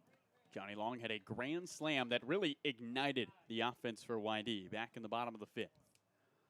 At that point, made it a 3-run game. 1 ball and no strikes to Homer Bush Jr. Nobody out, and a runner at second. Hopkins 1-0. Bush smacks one down the first base line that curls out of play. There's a man in a banana costume down the first base line. Zack, Clapp, our producer, pointed it out in between the last half inning. But if that guy's a YD fan, I think the banana costume has got to be mandatory if the Red Sox can pull it off. That's a great touch. It's a great fit. 1-1. Look out. Bush has to lean back as a fastball just misses him to the right of his belt buckle. 2 balls and a strike. I'm glad I didn't wear a banana costume today. It would be hot. It is not a cool day. Very humid. 2-1. Bush lifts one down the first base line, curling away. Humphrey gives it a look, but watches it bounce foul. 2 balls, 2 strikes. It's a mushy banana. Great for banana bread. Yeah, yes. Overripe, I think, would be the cause, the result of the heat today. My parents always told me when I didn't like the brown spots of a banana, it tastes better with a little bit of brown. Nobody out, runner at second. 2-2. Fastball misses inside. 3 balls and 2 strikes to Homer Bush Jr. The clouds have come back. Overcast skies here at Red Wilson.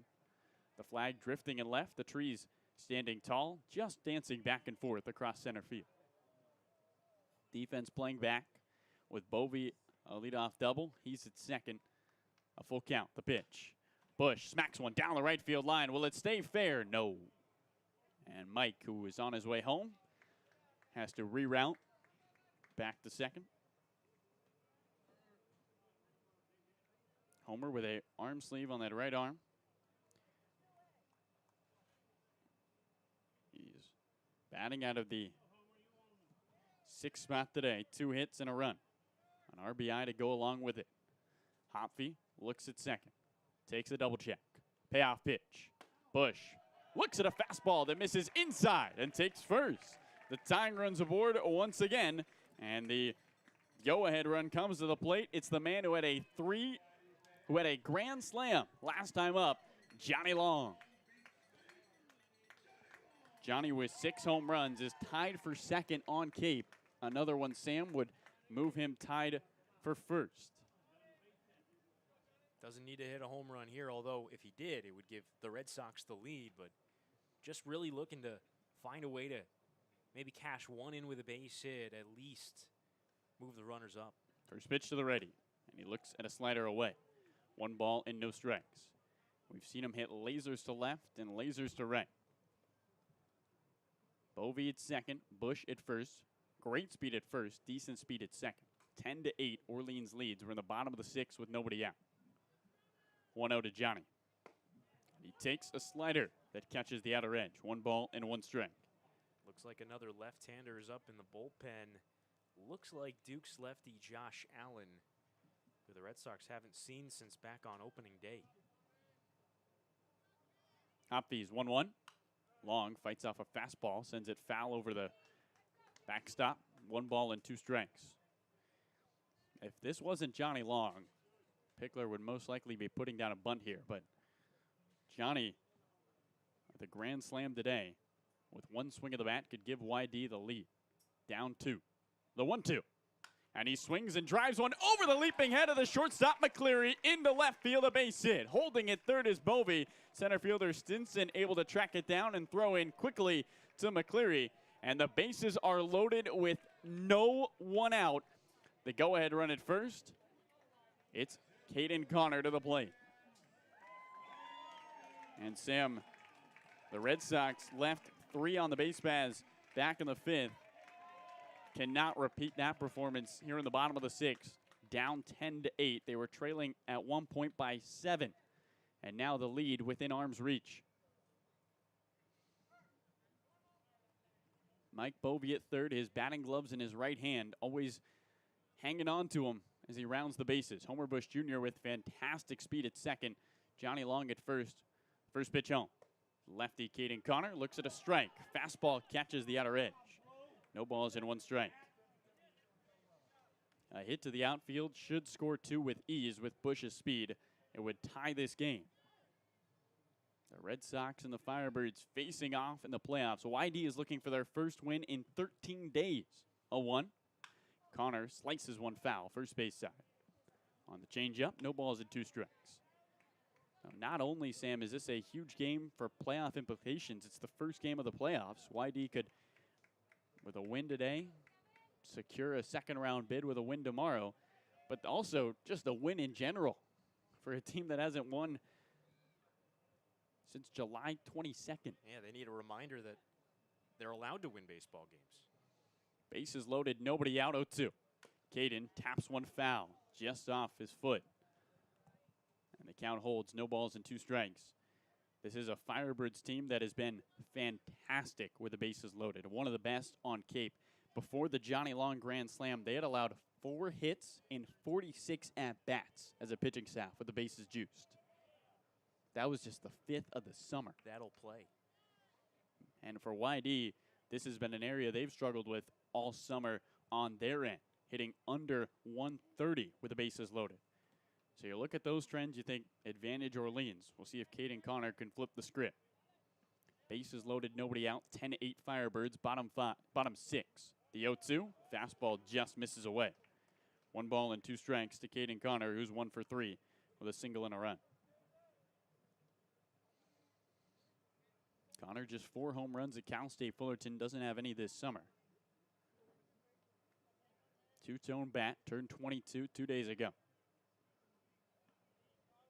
Bright green grip on his bat. 1-2. And he swings and pops one up, foul down the left field line. A long at bat here with Hopfe. And the count, 1 ball and 2 strikes. We'll try it again. And he had a good look at that ball. Fastball up and away, and he took a big hack and timed it well, just fouled it straight back over our heads in the press box. But Caden is starting to time up Tommy Hopfe a little bit. Bovey at third, Bush at second, Long at first. A 0 under the outs on the scoreboard. 1 ball and 2 strikes to Caden Connor on an overcast Thursday. The pitch. Fastball misses away. 2 balls, 2 strikes.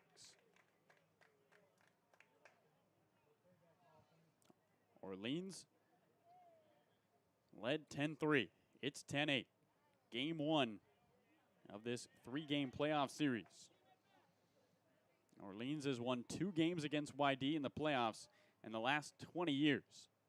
Can the Red Sox mount the comeback and keep that number at 2? The last win in a playoff series for Orleans against YD was 2015. The Red Sox have swept the last 2 series. Hopfe's 2-2. Caden Connor fights off another pitch as he clips it back behind home plate. 2 balls and 2 strikes. The flag wrapped around the pole and left. As we thank you for tuning in here today, a lot of new listeners catching YD Red Sox baseball. A team that started out, Sam, slowly without a win into the first off day, then took off. Had an 11-point lead atop the Eastern Division. Looked like they were going to be the number 1 seed, but winless in their last 8. Here's the 2-2. Caden pops one up in on the infield. This will be behind second base. Urso, the second baseman, is there. Infield fly rule called off as McCleary, the shortstop, makes the catch. A long at bat for Caden Connor, but a fruitless one. The bases remain loaded with 1 out for the 9-hole hitter, Fernando Gonzalez. Good job by Caden just to make Hopfe work a little harder. Saw a lot of pitches there. Got a good look at just about everything he threw, just unable to hit that ball hard. Got under it too much. And now Fernando Gonzalez, who's maybe the slowest hitter in this lineup for YD, it becomes important that he keep the ball off the ground, stay out of the double play, and try to at least get one run home.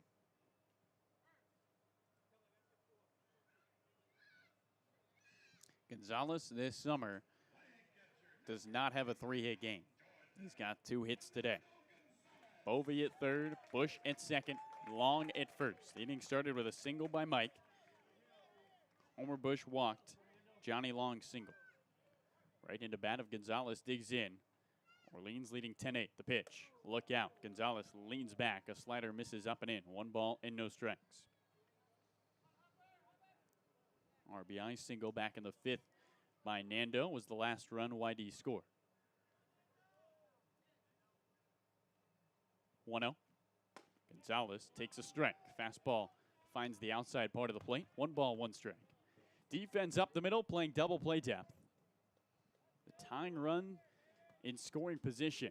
Bovee at third, Homer Bush at second. That's the second straight inning it's happened. 1-1. Gonzalez pops one up into left field. Shallow left. McNary coming in. Does Bovee want to test him? McNary makes the catch. Mike fakes towards home, and the throw in is cut off by the shortstop, McCleary. 2 unproductive outs, and it's up to Cole Keurig, the leadoff hitter, to salvage bases loaded and nobody out. And Sam, a turning point yesterday against the Chatham Anglers was in the 5th inning when YD could not score with the bases loaded and nobody out. And we'll see if YD, who's worked so hard just to get back within this game, can avoid another situation in the bottom of the 6th. Pretty good guy to have up in Cole Keurig, who's reached base 3 times today, who hit .330 on the summer in the regular season, had 3 hits yesterday in the regular season finale in Chatham. Guy who hit up around 400 with runners in scoring position this summer. If there's a YD Red Sox you want up, it's Cole Keurig. Walked his last time up. Here's the first pitch. And he takes a curveball low. 1 ball and no strikes. The blue sky covered by the overcast clouds. A couple of birds fly overhead as the Firebirds protect their 10-8 lead. 1-0. Keurig takes a fastball that catches up and away. And then Cole, who doesn't agree with the strike call, some words for Timothy Carey. 1 ball, 1 strike, 2 outs, bases loaded. Red Sox trying to avoid leaving the bases loaded for the 2nd straight inning. 1-1. Keurig slaps one over the head of the second baseman, Urso, into right field. Scoring is Bovee. Homer Bush follows in. The throw in from center by Stinson. Cut off by the first baseman, Jones. We are tied at Red Wilson Field. An RBI single for Cole Keurig scores 2. 10-10, YD and Orleans. He's come through so often this summer for these YD Red Sox. He comes through again. The biggest hit of this YD summer. Keurig knots it up. And to his credit, that ball was thrown into the cutoff man, and Cole never stopped running and found his way at second base. And now a hit off of Woody Hayden's bat could score a pair. The go-ahead run is at third. The Red Sox were down 7 2 innings ago. First pitch, Hayden shows bunt, pulls it back, takes a strike at the knees. No balls and 1 strike. 7 unanswered. It is 10-10. We're in the bottom of the 6th. Keurig gets second, Long at third.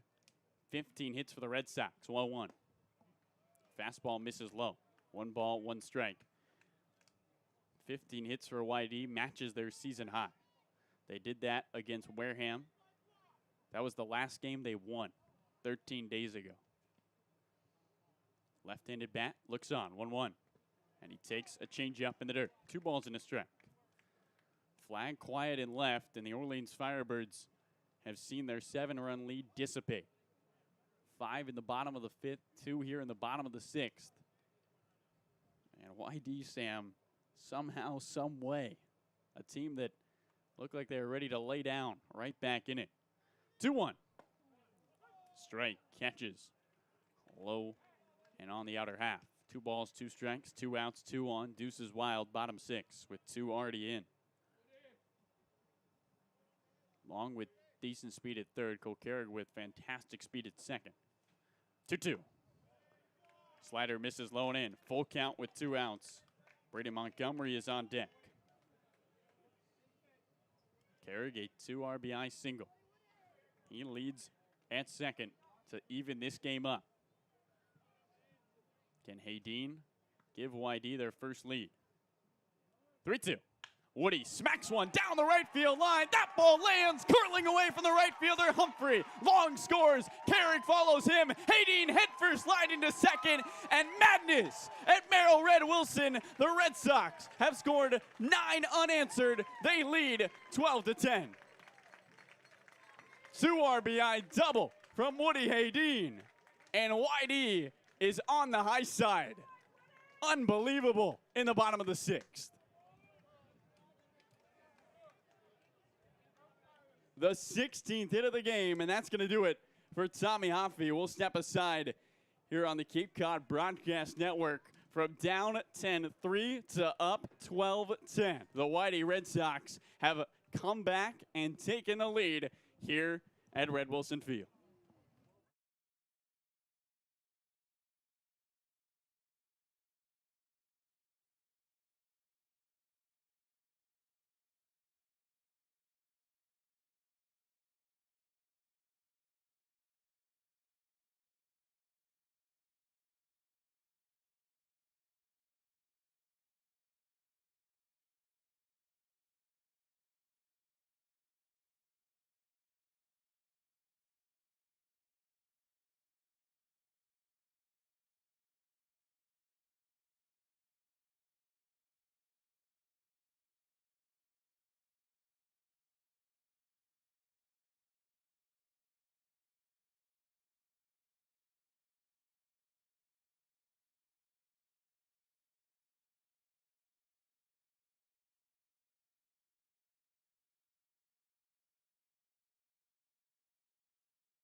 We welcome you to Red Wilson Field, where we're playing baseball, and the wackiest baseball we've seen all summer. 22 combined runs, 27 combined hits, and the Whitey Red Sox have scored 9 unanswered, capped off by a 2 RBI double by Woody Haydeen to take a 12-10 lead in the bottom of the 6th. New pitcher on the mound, it's the lefty Josh Allen out of Duke. Sam, what is going on?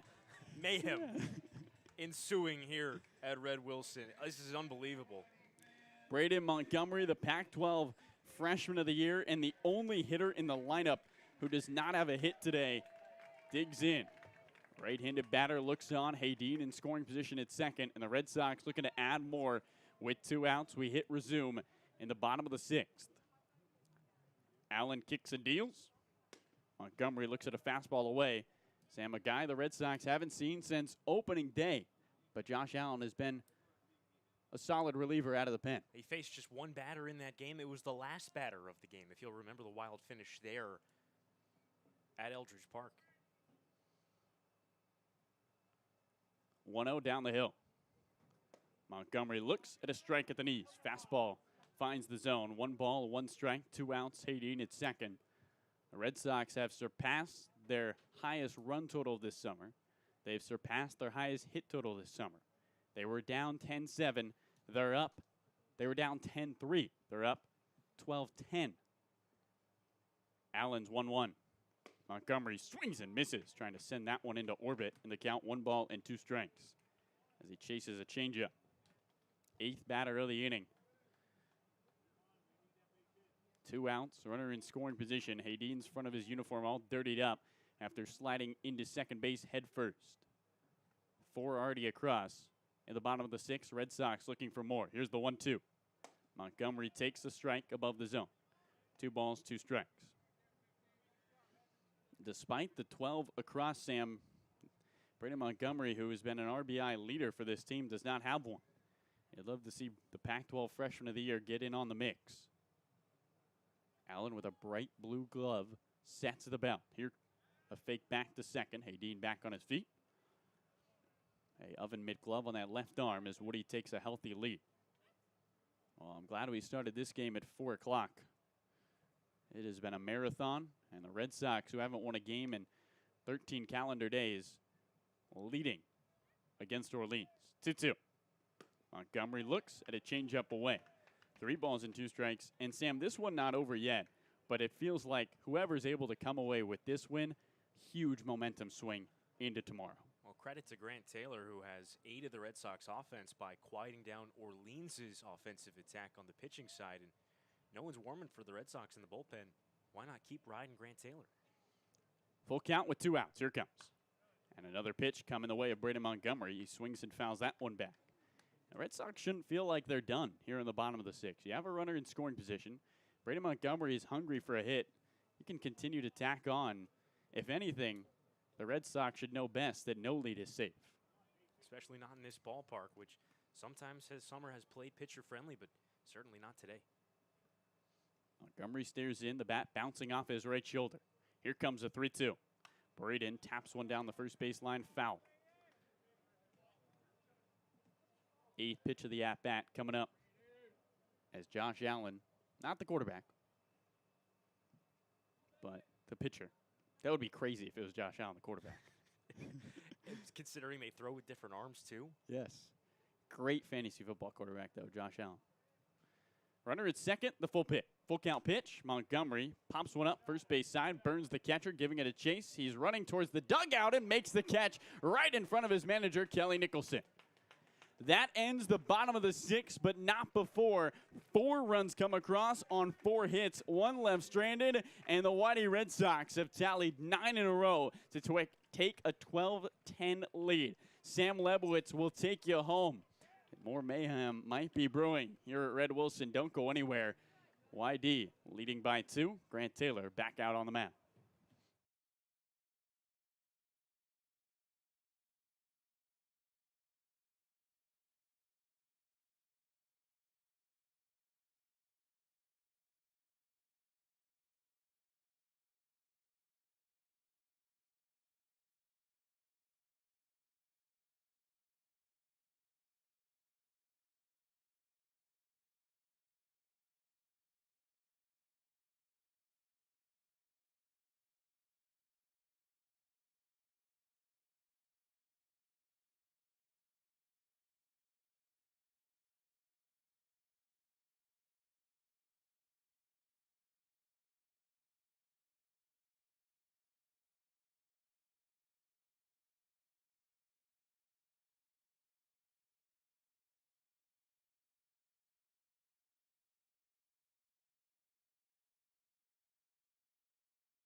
If you're just joining us, or if you're joining us for the first time in a while, you might be surprised by the number on the score bug in the upper right-hand corner of your screen, because it's been a wild beginning to the CCBL playoffs here in South Yarmouth.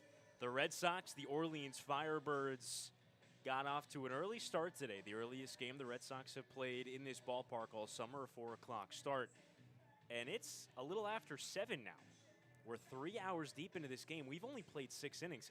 That's because we've seen a combined 27 hits and a combined 22 runs, and it started early. The Orleans Firebirds scored 6 in the top of the first to set the tone in this one, but the Red Sox jumped back with 2 of their own in the first, and before we knew it, we were in the 4th inning of this game. Orleans had just tacked on 3. They led YD 10-3 after the top of the 4th inning. But YD, aided by a grand slam off the bat of Johnny Long in the 5th, they scored 5 in that frame, and they got 4 more in the bottom of the 6th. That's what we just saw a few minutes ago, and that's where we stand. In the top of the 7th, it's 12-10 YD in favor of Orleans. We enter the 7th, and Grant Taylor, who's done an excellent job in long relief for the Red Sox, is back out there. After striking out 3 in the 6th, here's Connor Burns, the right-handed catcher, the right-handed pitcher. Grant Taylor delivers a strike and off-speed pitch inside corner offering. Sam Lebowitz alongside Carlo Jimenez. We thank you for joining us in this playoff opener, best of 3 to start the postseason. 0-1 to Burns. Crossfire fastball, and Taylor missed well off the plate. The count 1-1. Burns today was a big part of that 6-run first inning for Orleans. He was the exclamation point on that frame. The 8-hole hitter for Orleans hit a 2-run home run, and that made it 6-0. 1 ball and 1 strike. Taken low, and the count 2-1 on him. 0 for overall today. Burns is 1 out of 2 with a walk, including that home run. Nick McCleary, the 9-hole hitter, to follow. Then Luke Keeschel on the top of this Orleans order, as Grant Taylor now tasked with a lead, the first Red Sox lead of the game. 2 balls and a strike. Fastball high, and you wonder if the long layoff might affect Grant Taylor in any capacity, because the Red Sox scoring 9 runs over their last 2 offensive innings. Taylor has sat on the bench for quite a while. 3 balls and a strike. A high fastball, it missed, and a leadoff walk. And not the start Grant Taylor wanted, as he walks the first batter of the 7th. Red Sox leading this game for the first time, up 12-10. And Nick McCleary will step into the batter's box. A right-hand hitter with a runner on first, no outs. Looks like Luke Jewett has gotten up and stretching. He's not yet throwing. He's just loosening that arm. McCleary has 1 stolen base. Burns has none at first. So if a double play ball comes the Red Sox way, they should be able to turn 2. Taylor a close set, the first one home. He squares to bunt, drops it down in front of the plate. A foul ball as it rests on home plate. A little bit behind the dish, in fact, on the dirt. Right beyond the left side of home plate. The count 0-1 on McCleary, who singled his first time up among that 6-run, 10-batter first inning for Orleans, has twice struck out. Grant Taylor entered with nobody out in the 4th inning. Inherited an 0-2 count when Sam Klein was pulled. He struck out 7 in his relief outing. 0-1. Slider a little outside. It's been a tight strike zone all day from Timothy Carey. He ruled that one off the plate. He's called it both ways in terms of it being tight. So both pitchers know on either side that you're not going to get generous strike calls. 1-1. Swing and a miss. A fastball runs beneath the bat of McCleary. The count 1-2. The Red Sox, as a pitching staff, have walked 6. Orleans has walked 5, 1 intentional. So 11 combined walks, aided by that tight strike zone. But the real damage has been done with the bats rather than by watching pitches in. 27 combined hits for both sides. A ball and 2 strikes. Line towards center. Homer Bush cutting in. He dives, and did he make the catch? No, he did not. He trapped it. The ball was into his glove on a short hop, and everyone is safe aboard for Orleans. Burns moves up to second. McCleary on with his 2nd hit of the day. He stands at first. The tying runs on board for Orleans, having fallen behind in this game for the first time. A 12-10 game here in the top of the 7th. A chance to scratch right back with 2 on and no out against Grant Taylor. The top of their order coming up. Luke Keeschel, the DH.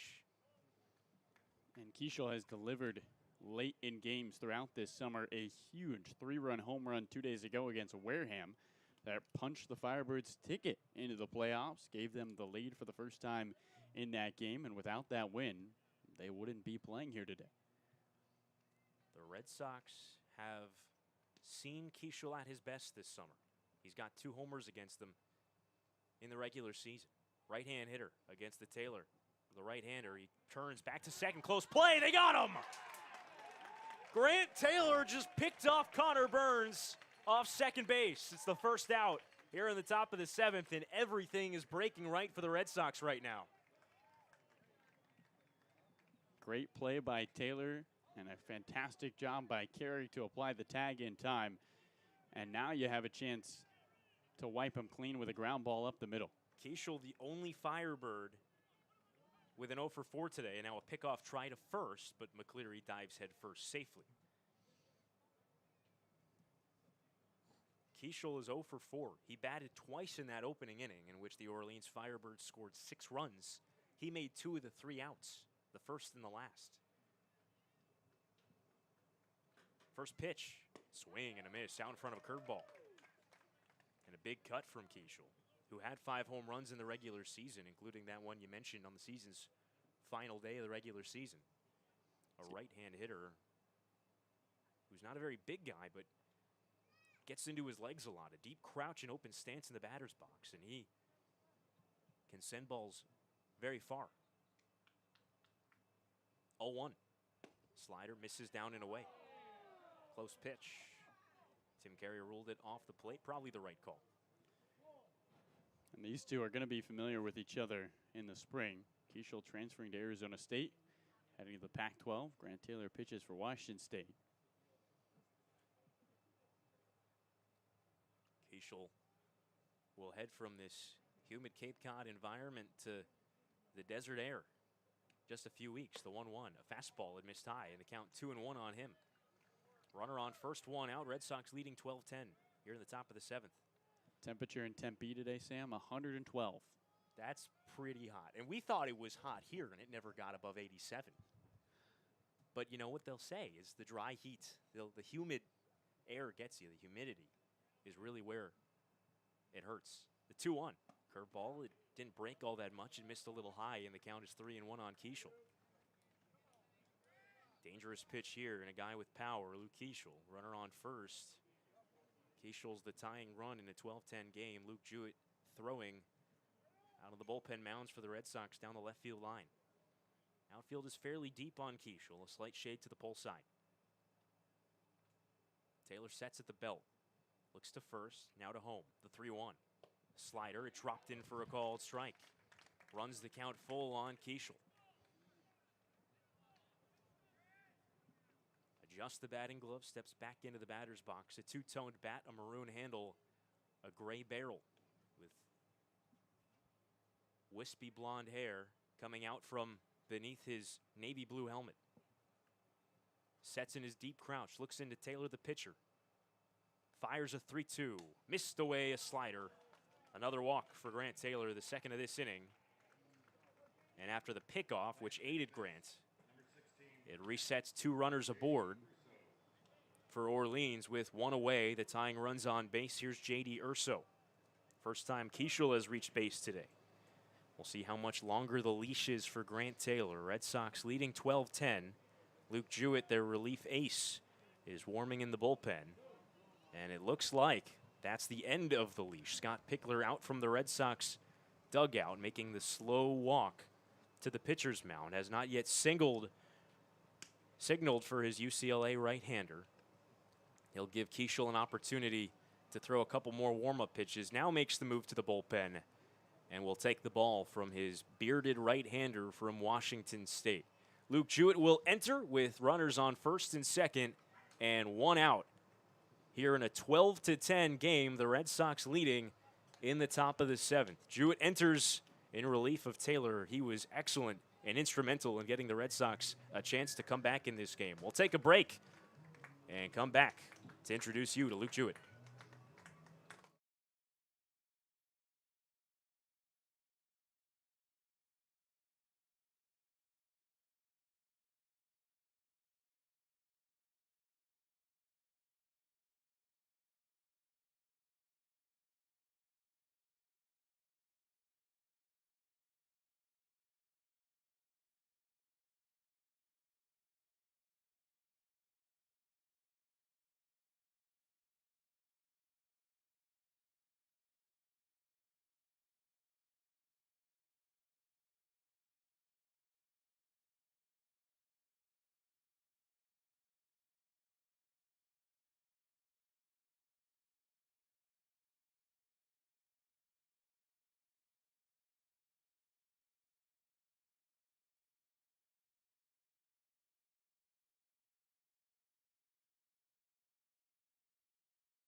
New pitcher on the mound for the Red Sox. It's the right-hander out of UCLA, Luke Jewett, who made 10 appearances in the regular season for YD. He was among their more effective relievers, a 2.36 ERA.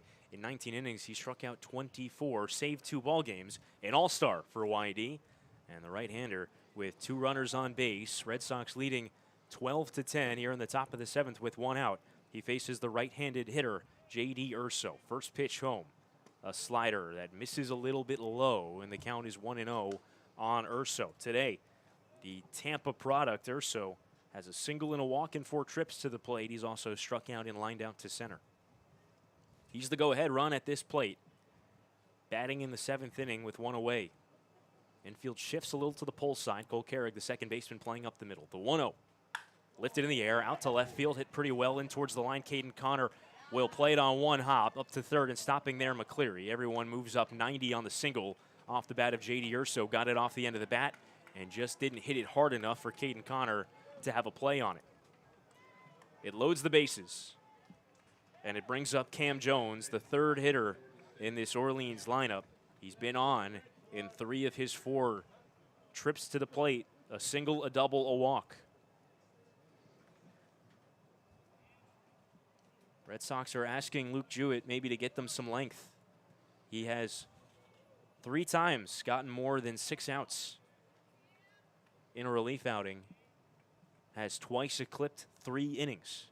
One of those outings was his 3rd of the summer. It came against these Orleans Firebirds at Eldridge Park. That was that 4-0 game that Bryce Robinson started. Robinson started today, was not good. First pitch to Jones. Slider in for a called strike to the right-hand batter. The Red Sox lead by 2, 12-10, a wild ball game, starting the playoffs. Red Sox trailed 6-0, they trailed 10-3, then 10-8, now up 12-10. Not the only crazy ball game around Cape Cod today. 0-1 to Jones. Slider on the outside corner for a called strike. The count is quickly 0-2 on Jones. The base is full of Firebirds with only 1 away. If you're Luke Jewett, a strikeout here would be beneficial. His last outing of the regular season came against Brewster here 2 days ago. He faced 4 batters. He struck all 4 of them out. Ahead 0-2. On its way. Fastball tried to shoot the corner, missed away. Jewett has been put in high-pressure situations since he got here. Really has not pitched a game in which he hasn't had pressure on him, and we'll see if he can come through. Much higher strikeout numbers as of late, 7 in his last 2 outings. He struggled a little bit towards the end of the season, but that last outing really got him off on the right foot. 1-2. Pulled towards third. Bovee will touch the bag at third. Throw across the diamond. Picked out by Johnny Long. He couldn't handle it, and it goes down the right field line. Up to third. Urso's heading home with the potential tying run. He stops there. Up to second goes Jones. The Red Sox almost had a double play as Bovee touched third. His throw across the diamond. Johnny Long, the first baseman, couldn't handle it. In from third and scoring is McCleary. It's 12-11 now, and that's the second out in the 7th, and the inning still continues. Here's Isaac Humphrey, a left-hand hitter, with the tying and go-ahead runs in scoring position. Credited E5 to Mike Bovee on the throw. Almost a fantastic play by Bovee, but just skipped that one in, and now Orleans has the tying and go-ahead runs in scoring position. The plot continues to thicken, and another layer into what has been a fantastic game. Humphrey today, 2 hits, a walk, including a double. He's driven in a run. First pitch, fouled straight back to us. It's the chain link fencing in front of the press box.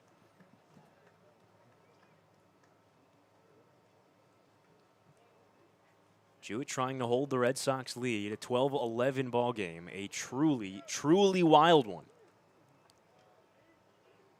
between these 2 teams to start this postseason bracket on the Eastern Division side. Jewett trying to hold the lead. Slight shift to the pull side on Humphrey. An 0-1 count. Here it comes. In the dirt. Good block by Gonzalez. Might have saved a run. The count 1-1 after that off-speed pitch. And this in this matchup, you're going to see two of the better defensive catchers on Cape, and Gonzalez and Connor Burns, two guys who defensively put on a clinic every single time. Gonzalez with just 2 errors in 2 years at Georgia. Connor Burns hasn't committed an error all summer on Cape Cod. And the Red Sox are going to make the decision to put Isaac Humphrey aboard with an intentional walk. After the count leveled 1-1, they'll go to a more favorable matchup in Dylan McNary, a right-hand hitter. McNary did not start this game. Jack Bolger did in left field in this spot in the order. Bolger batted in the first inning, popped out, and then left. He was pinch hit for in the second by McNary. He's 0 for 3 off the bench, has struck out his last 2 times. Right on right here. Infield plays him straight up. A force out at every base with the bases full. 12-11, the Red Sox lead. Still in the top of the 7th. Jewett sets at the belt. The UCLA right-hander deals a first pitch fastball, a called strike. Splits the plate and gets him ahead 0-1. The wind is blowing out to left. McNary batted just twice. He was a very late add to the Red Sox opponent's roster. Went 0 for 2 across 2 pinch hitting appearances at the very end of the season. 0-1. Fouled off towards the Orleans dugout, and Jewett's ahead of him here. It's 0-2. Urso leads from third. Cam Jones from first. Isaac Humphrey from first. And this is a big pitch here. Not only the 0-2 count, but on deck is Drew Metzdorf, who's got 3 hits, 2 RBIs today. Has been a thorn in the Red Sox side in these late season matchups between these two teams. Orleans took 2 in a row against YD earlier this week. No balls, 2 strikes. On its way. Missed away a fastball. Hit his spot, but it was off the plate. They're just trying to entice McNary there. You have a couple of pitches to play with. There's a huge spot in this game. A single could score 2. Cam Jones at second runs pretty well. An extra base hit could score all 3 with Isaac Humphrey at first. A deep crouch from McNary. 1-2 to him.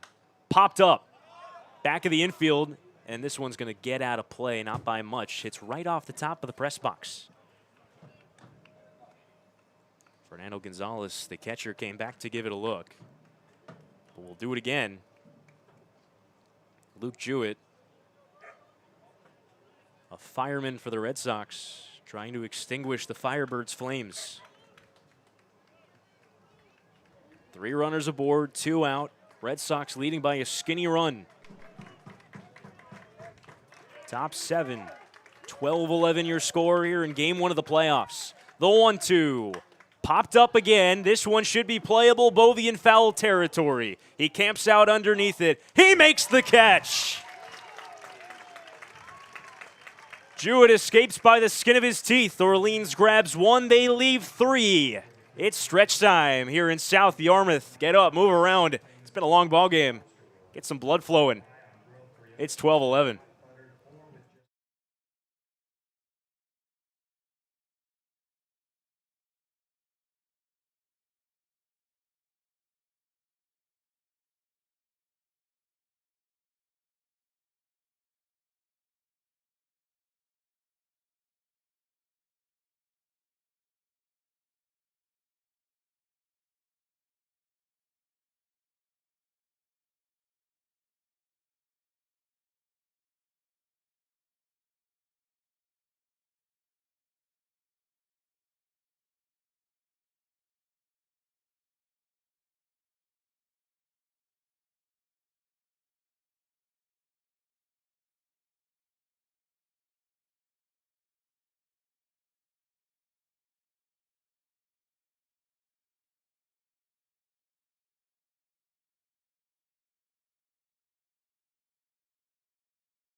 Stretch time here in South Yarmouth. The Red Sox in game one of the playoffs. They lead the Firebirds. Can you believe it?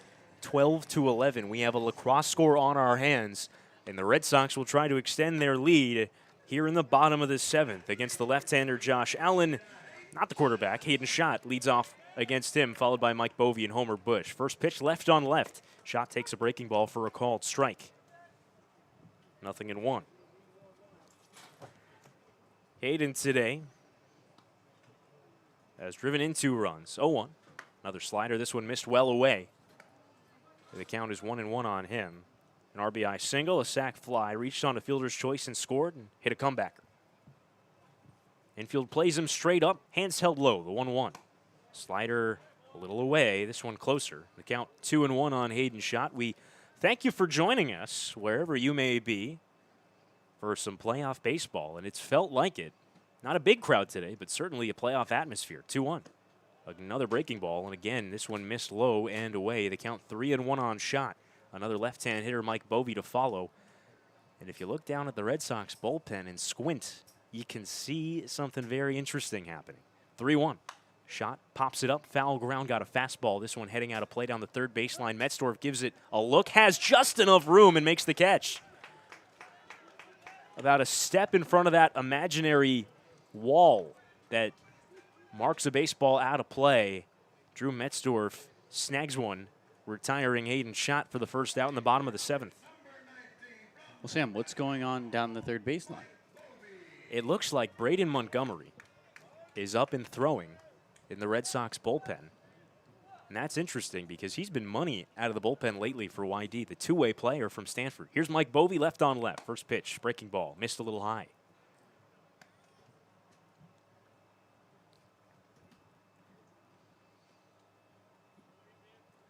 Montgomery's also batting third in the Red Sox order. He's been playing right field all game. 1-0. Bovey takes it off the plate away. They're going to need Braden to work quick. 7:55 sunset. That's 25 minutes from now. We do play an all night. 2-0. Fastball down the middle. The count 2-1 on Bovey. That's right, Carlo. We will not be calling this game early, so to speak. 2 balls and a strike. Down and away, another breaking ball. If there's a situation in which we cannot complete 9 innings of this ball game, Scott Pickler, as the home manager, gets to pick a time to resume tomorrow at this ballpark. 3-1 to Bovey. Tipped foul back to the net. They count 3-2 on him. We don't know what time that would be. Could speculate, probably early afternoon. As of right now, the ball game tomorrow for game 2 of this series is set for a 6:30 start time over at Eldridge Park in Orleans. 3 balls, 2 strikes on Bovey with 1 out. The pitch, line towards center, Stinson charging in. He's got it. A line drive that hangs up. He makes the catch shoulder high. The first 2 set aside here in this 7th inning for Josh Allen, the Duke left-handed pitcher. So essentially we could play 2 games tomorrow, and a team could win the entire series in one day if we're able to sweep the end of this game and tomorrow's game. Quick pair outs for Josh Allen has helped a little bit. Here's Homer Bush, right-hand hitter. First pitch to him is swung on and fouled off the right field line. We appreciate you joining us. If you're coming from one of the other games around Cape Cod that's gone final, 4 playoff games. 2 of them have already gone final across Cape Cod. 0-1. Slash foul again. Bush swinging at it, and the count 0-2. Harwich got ahead of Brewster over at Stony Brook Field early, but the Whitecaps came back in that game, similar to how the Red Sox have, but in a less dramatic fashion perhaps. They won 9-7 over Harwich. 0-2 to Bush. Is lined the other way on one hop towards the first baseman Jones. He plays the hop and heads to the bag in time. Beats Bush in a foot race. That retires the side. The Red Sox go in order in the bottom of the 7th. Onto the 8th. Luke Jewett will head back to the mound for YD. A 12-11 lead that they've got. Sporting to the 8th.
We go to the 8th here in South Yarmouth. Thank you for joining us for Game 1 of the first round of the CCBL playoffs, and it has been a doozy. The Red Sox, the Firebirds here at Red Wilson Field, got off to a hot start. Orleans put up 6 in the top of the first. They once led 10-3.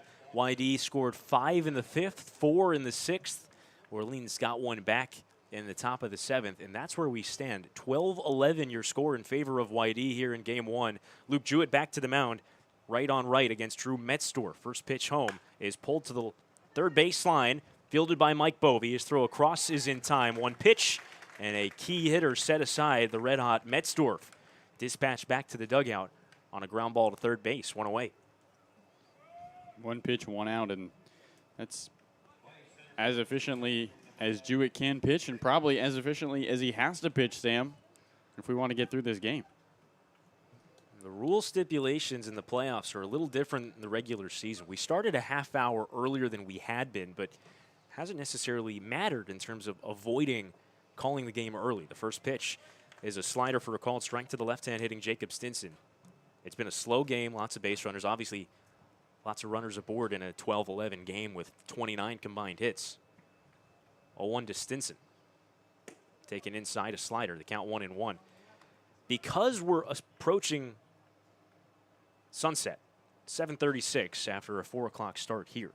Sunset's supposed to be 7:55 p.m. If we can't finish this game because of darkness, well, that creates something interesting. The 1-1, a slider for a called strike. Count 1-2 on Stinson. Scott Pickler, the hosting manager of this game, the Red Sox field manager, gets to pick a start time to resume play tomorrow. Game 2 is set for tomorrow at 6:30 p.m. in Orleans. 1-2. Lifted along the left field line, heading foul, a fastball, and the count remains 1-2 to Jacob Stinson. Stinson today drove in 2 runs with a single. Since then, a ground out, 2 strikeouts, 1 for 4 overall. Infield shifts to the pull side on him. Mike Bovey, the third baseman, playing where the shortstop normally stands, the only man on the left side of the infield. Jewett's 1-2. Popped foul again back over the third baseline.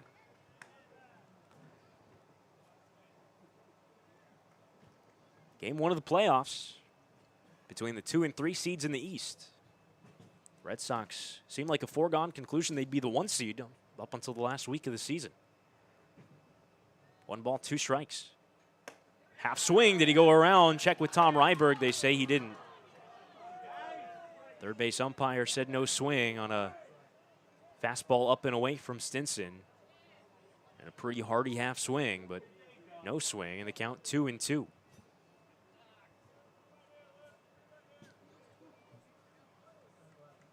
The Red Sox falling out of the first place in the division. The 2-2 swing and a miss. He got him. Slider running down and in. Running down and in. Swung over top by Stinson. Jewett picks up his first strikeout. That's what you need, a 1-2-3 frame. And Connor Burns, who's got 4 hits against this Orleans team, or against this YD team, 3 of them for home runs. Got to be careful to the right-handed catcher. Another right-hand hitter, like you said, Carlo. Burns homered in the first inning. Since then, a couple of walks, a flyout. Didn't have a very good offensive season, but the first pitch to him, off-speed pitch that missed off the inside corner. Very close pitch. Jewett smiling a little as he receives the baseball from his catcher, Fernando Gonzalez. Burns made those hits count. 204 hitter in the regular season, but he had 3 home runs before the one today. 0-1-0 is off the plate away.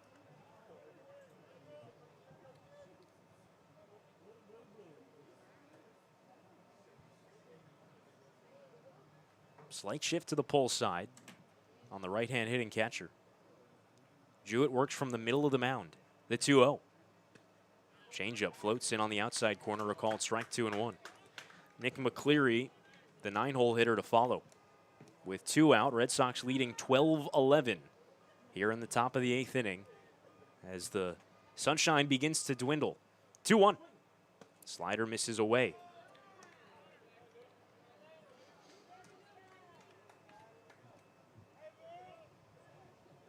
Two ball games still in action today. Looks like every ball game has been a pretty entertaining one across Cape Cod in the playoffs. The 3-1, a fastball that misses low. Close pitch. Burns takes a 2-out walk, his third walk of the ball game. And every free base runner means so much in this ball game with time running out to get it in today. And you don't want to wait until tomorrow to finish this ball game off. 12-11 Red Sox, runner on first, 2 out, top 8. 9-hole hitter Nick McCleary. 2 singles, 2 strikeouts across 4 trips. Right on right, first pitch. Changeup dips a little low. Can't imagine after the bottom of the 8th, Sam, the umpires agree that we could play a top and bottom of the 9th next time around. They might push it if it's quick, but Jewett has to get out of this top of the 8th soon. 1-0. Taken outside. The count 2-0. And maybe Kelly Nicholson told his guys, anything close, just take it. Give us a chance tomorrow. The count is 2-0, a runner on first. He's the tying run, Burns. Not a fast runner. 2 balls, no strikes to McCleary. Swung on and hit on the ground to short. Haydeen plays it in front of him, throws to second the short way, gets the force. And retires. Burns on the base paths. We're through the top of the 8th inning. Not a whole lot of light left at the ballpark. We'll see if we continue. The Red Sox lead the Orleans Firebirds in a barn burner today. It's 12-11 after the top of the 8th.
Bottom half of the 8th inning, Red Sox bottom third of their order comes up. We're running out of sunlight. Johnny Long to hit with Caden Connor and Fernando Gonzalez to follow against the lefty Josh Allen. And we can't start this bottom of the 8th inning until Tim Carey, the home plate umpire, returns to home plate. He's having a lengthy conversation with Kelly Nicholson, the Orleans coach, who is unhappy that we might have to pause this game if it gets any darker. The Red Sox lead 12-11 in what's been a wild game from the start. Orleans led 6-0 after a half inning. They led 10-3. The Red Sox put up 9 between the 5th and 6th to take a 12-10 lead. The first pitch to Long ties him up. Upstairs, did he swing? No, says Ryan DeMari down the first baseline. Orleans got 1 in the 7th inning. That was the last run scored. We're now in the bottom of the 8th with not a lot of light to play with. 1-0. It's foul tipped. Johnny Long has maybe the best day of any Red Sox, certainly the best swing of any Red Sox. He's got a walk and 2 hits and 4 trips to the plate. That first of his 2 hits was a grand slam and really changed the tide in this ball game. Turned a 10-3 game to a 10-7 game. 1-1. Popped up foul, heading back out of play. A slider running in on Long's hands.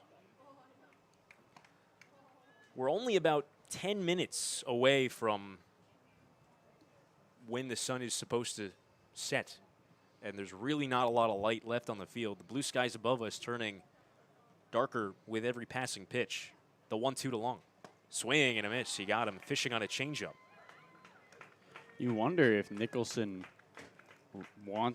if he's adamant on playing this top of the 9th inning, if possibly Carey could see that as, okay, maybe the light would be disadvantage Orleans, but if Nicholson wants to play, we'll play. I don't know how he makes his decision, but the idea of coming here, playing an inning, going to Orleans, playing a game, logistical nightmare for both organizations. In terms of what pitchers you have to use, here's Caden Connor, left-hand hitter. First pitch is swung on and fouled along the left field line. Drew Metzdorf, the third baseman, a long run, but this one's going to land untouched out of play. And then you also think about just how these creatures of routine are thrown off their routines. And we're not playing a doubleheader. There's not a real beginning to this game. It is the unfortunate situation. We would start our Saturday game at 3:30, so we wouldn't run into that problem if that were to happen. 0-1. Swears to bunt, pulls it back, gets a ball in the dirt. Count 1-1 to Connor. I mean, this is just getting to the point where it's about as dark as any game the Red Sox have played in at any point here at Red Wilson all summer. They have not really faced conditions like this summer. There's been a couple games where they cut it close, but not like this. 1-1. Slider away. Somehow Caden Connor able to track those breaking balls in. Yeah, it's too dark. I would be shocked to see this game finish today. Red Sox would have to go in short order, I think, to give us a chance to play out the top of the 9th at least. 2-1. Rolled up the middle, past the diving J.D. Urso and into right center field. Gets it past the second baseman. A one-out single for Caden Connor. Any passing base runner that finds his way aboard really feels like it just furthers the chances that this game can finish tonight. Fernando Gonzalez, a right-hand hitter, will hit with Connor aboard at first. Second hit of the day for Caden Connor. Is a key insurance run, you'd imagine, as they'll try a pickoff throw to first base, and Caden was barely off the bag, lunges back head first. Cole Carrick's in the on-deck circle. We'll give you the scores around the league while we're at it today. It's been a wild first game of the playoffs for pretty much everyone involved in this tournament. First pitch to Gonzalez, a fastball that misses high. Hyannis beat Katuitt 9-4 in Katuitt. They got ahead of that game early. They had a 5-0 lead in that ball game. Harwich also had a 5-0 lead. Another throw over to first. Again, Caden Connor dives head first safely. But Brewster able to come back in that ball game. They won 9-7. That was at Stony Brook Field in Brewster. The only other game in progress right now is over in Bourne under the lights at Doran Park between the Commodores and the Braves. The 1-0. Hit in the air, deep to center field. Hit fairly well. Stinson drifting back. Has room and makes the catch about 3 paces in front of the wall. Gonzalez just got underneath that ball. Back to first goes Caden Connor. And here's Cole Carrick with 2 out, a runner on. The Braves in that game in Bourne fell behind the Commodores 4-0 early, but now lead them 6-4. So lots of early deficits around Cape Cod today, and in 3 of the 4 games, the team that fell behind early has come back to either lead or win. Carrick, a switch hitter, batting right. First pitch to him is fisted foul back behind home plate and out of play. That last fly ball to center that Stinson was able to track, maybe Carey reads that as outfielders can still see the baseball. Carey's going to put some pine tar on the grip of his bat. You would think maybe that as long as Tim Carey is able to effectively track balls and strikes, this game would continue, but we've got some cloud cover overhead now too, which is making it even darker. 0-1. Popped up, back behind home plate, Burns for a look. It'll land softly off the top of the press box. Count 0-2 on Carrick. If he can reach Woody Haydeen, who had the go-ahead RBI double back in the 6th inning, is the on-deck hitter. And what a rollicking start to the playoffs this has been. The Red Sox falling behind early. 6-0, 10-3, now leading 12-11. Runner on first, 2 out. 0-2 to Carrick. Connor's running, and it's fouled off.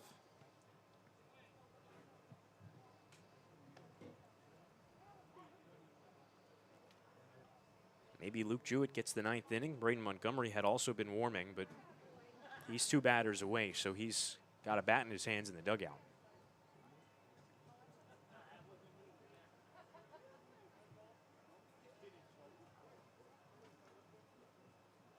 Sky turning from baby blue to a shade of navy. They'll check on Connor again. He's back standing. Before an 0-2 to Carrick again. It's even gotten so dark that some of the few remaining fans here have pulled blankets out. Allen fakes another throw to first. Steps back on the rubber. Shakes off his catcher once. And a second time. Now a third. Agrees with Peter Burns, and they'll check on Connor again. Closer play, diving safely at first base. We believe Kelly Nicholson was upset that this game might have to press the pause button, but his pitcher keeps throwing over to first base, taking up more time. They'll do it again, and again, Caden Connor back on his feet. Yeah, it seems like Nicholson wants to wait till tomorrow. He doesn't want his batters trying to see the baseball in this darkness. I think maybe we had the wrong read on what that argument with the home plate umpire was. Maybe he wanted to end this game sooner. Yeah. Another check on Connor. This is unbelievable. That's 4 in a row by my count. And Caden Connor is not a base-stealing threat. He ran on that last pitch on an 0-2 count. You figure it's just kind of a last-ditch hit and run in case Cole Carrick puts one in a gap. Worst case scenario, you get to the bottom of the top of the ninth a little quicker. Here's the 0-2. Curveball, check swing. He went around, strike 3. And we are going to continue tomorrow as Cole Carrick and Josh Allen having words in front of home plate. These teams coming out to greet each other a little bit. The umpires trying to hold them back. The coaching staffs have come out of the dugout. Not sure what this is about, but words exchanged between pitcher and batter after that strikeout. Cole Carrick is being pushed back towards the Red Sox dugout, and now the coaching staffs are getting into it.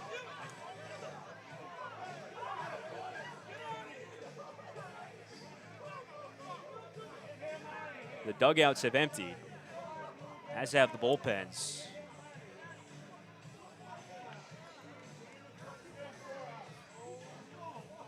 Wow. We're going to resume this ball game tomorrow and play the top of the ninth inning at a time to be told to you later.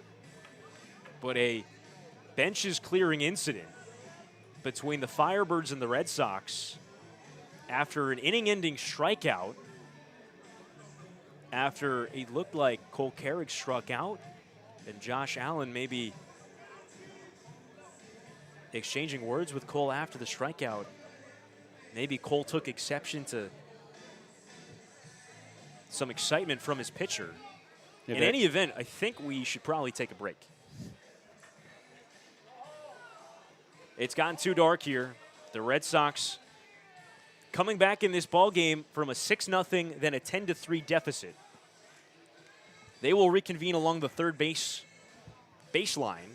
This game's not over. We'll come back into the press box here. And we welcome you into the broadcast booth. Sam Lebowitz alongside Carlo Jimenez. A long day of baseball, a crazy day of baseball, and one that is not over yet, folks. Today is, but this game is not. The Red Sox falling behind early in Game 1 of the playoffs.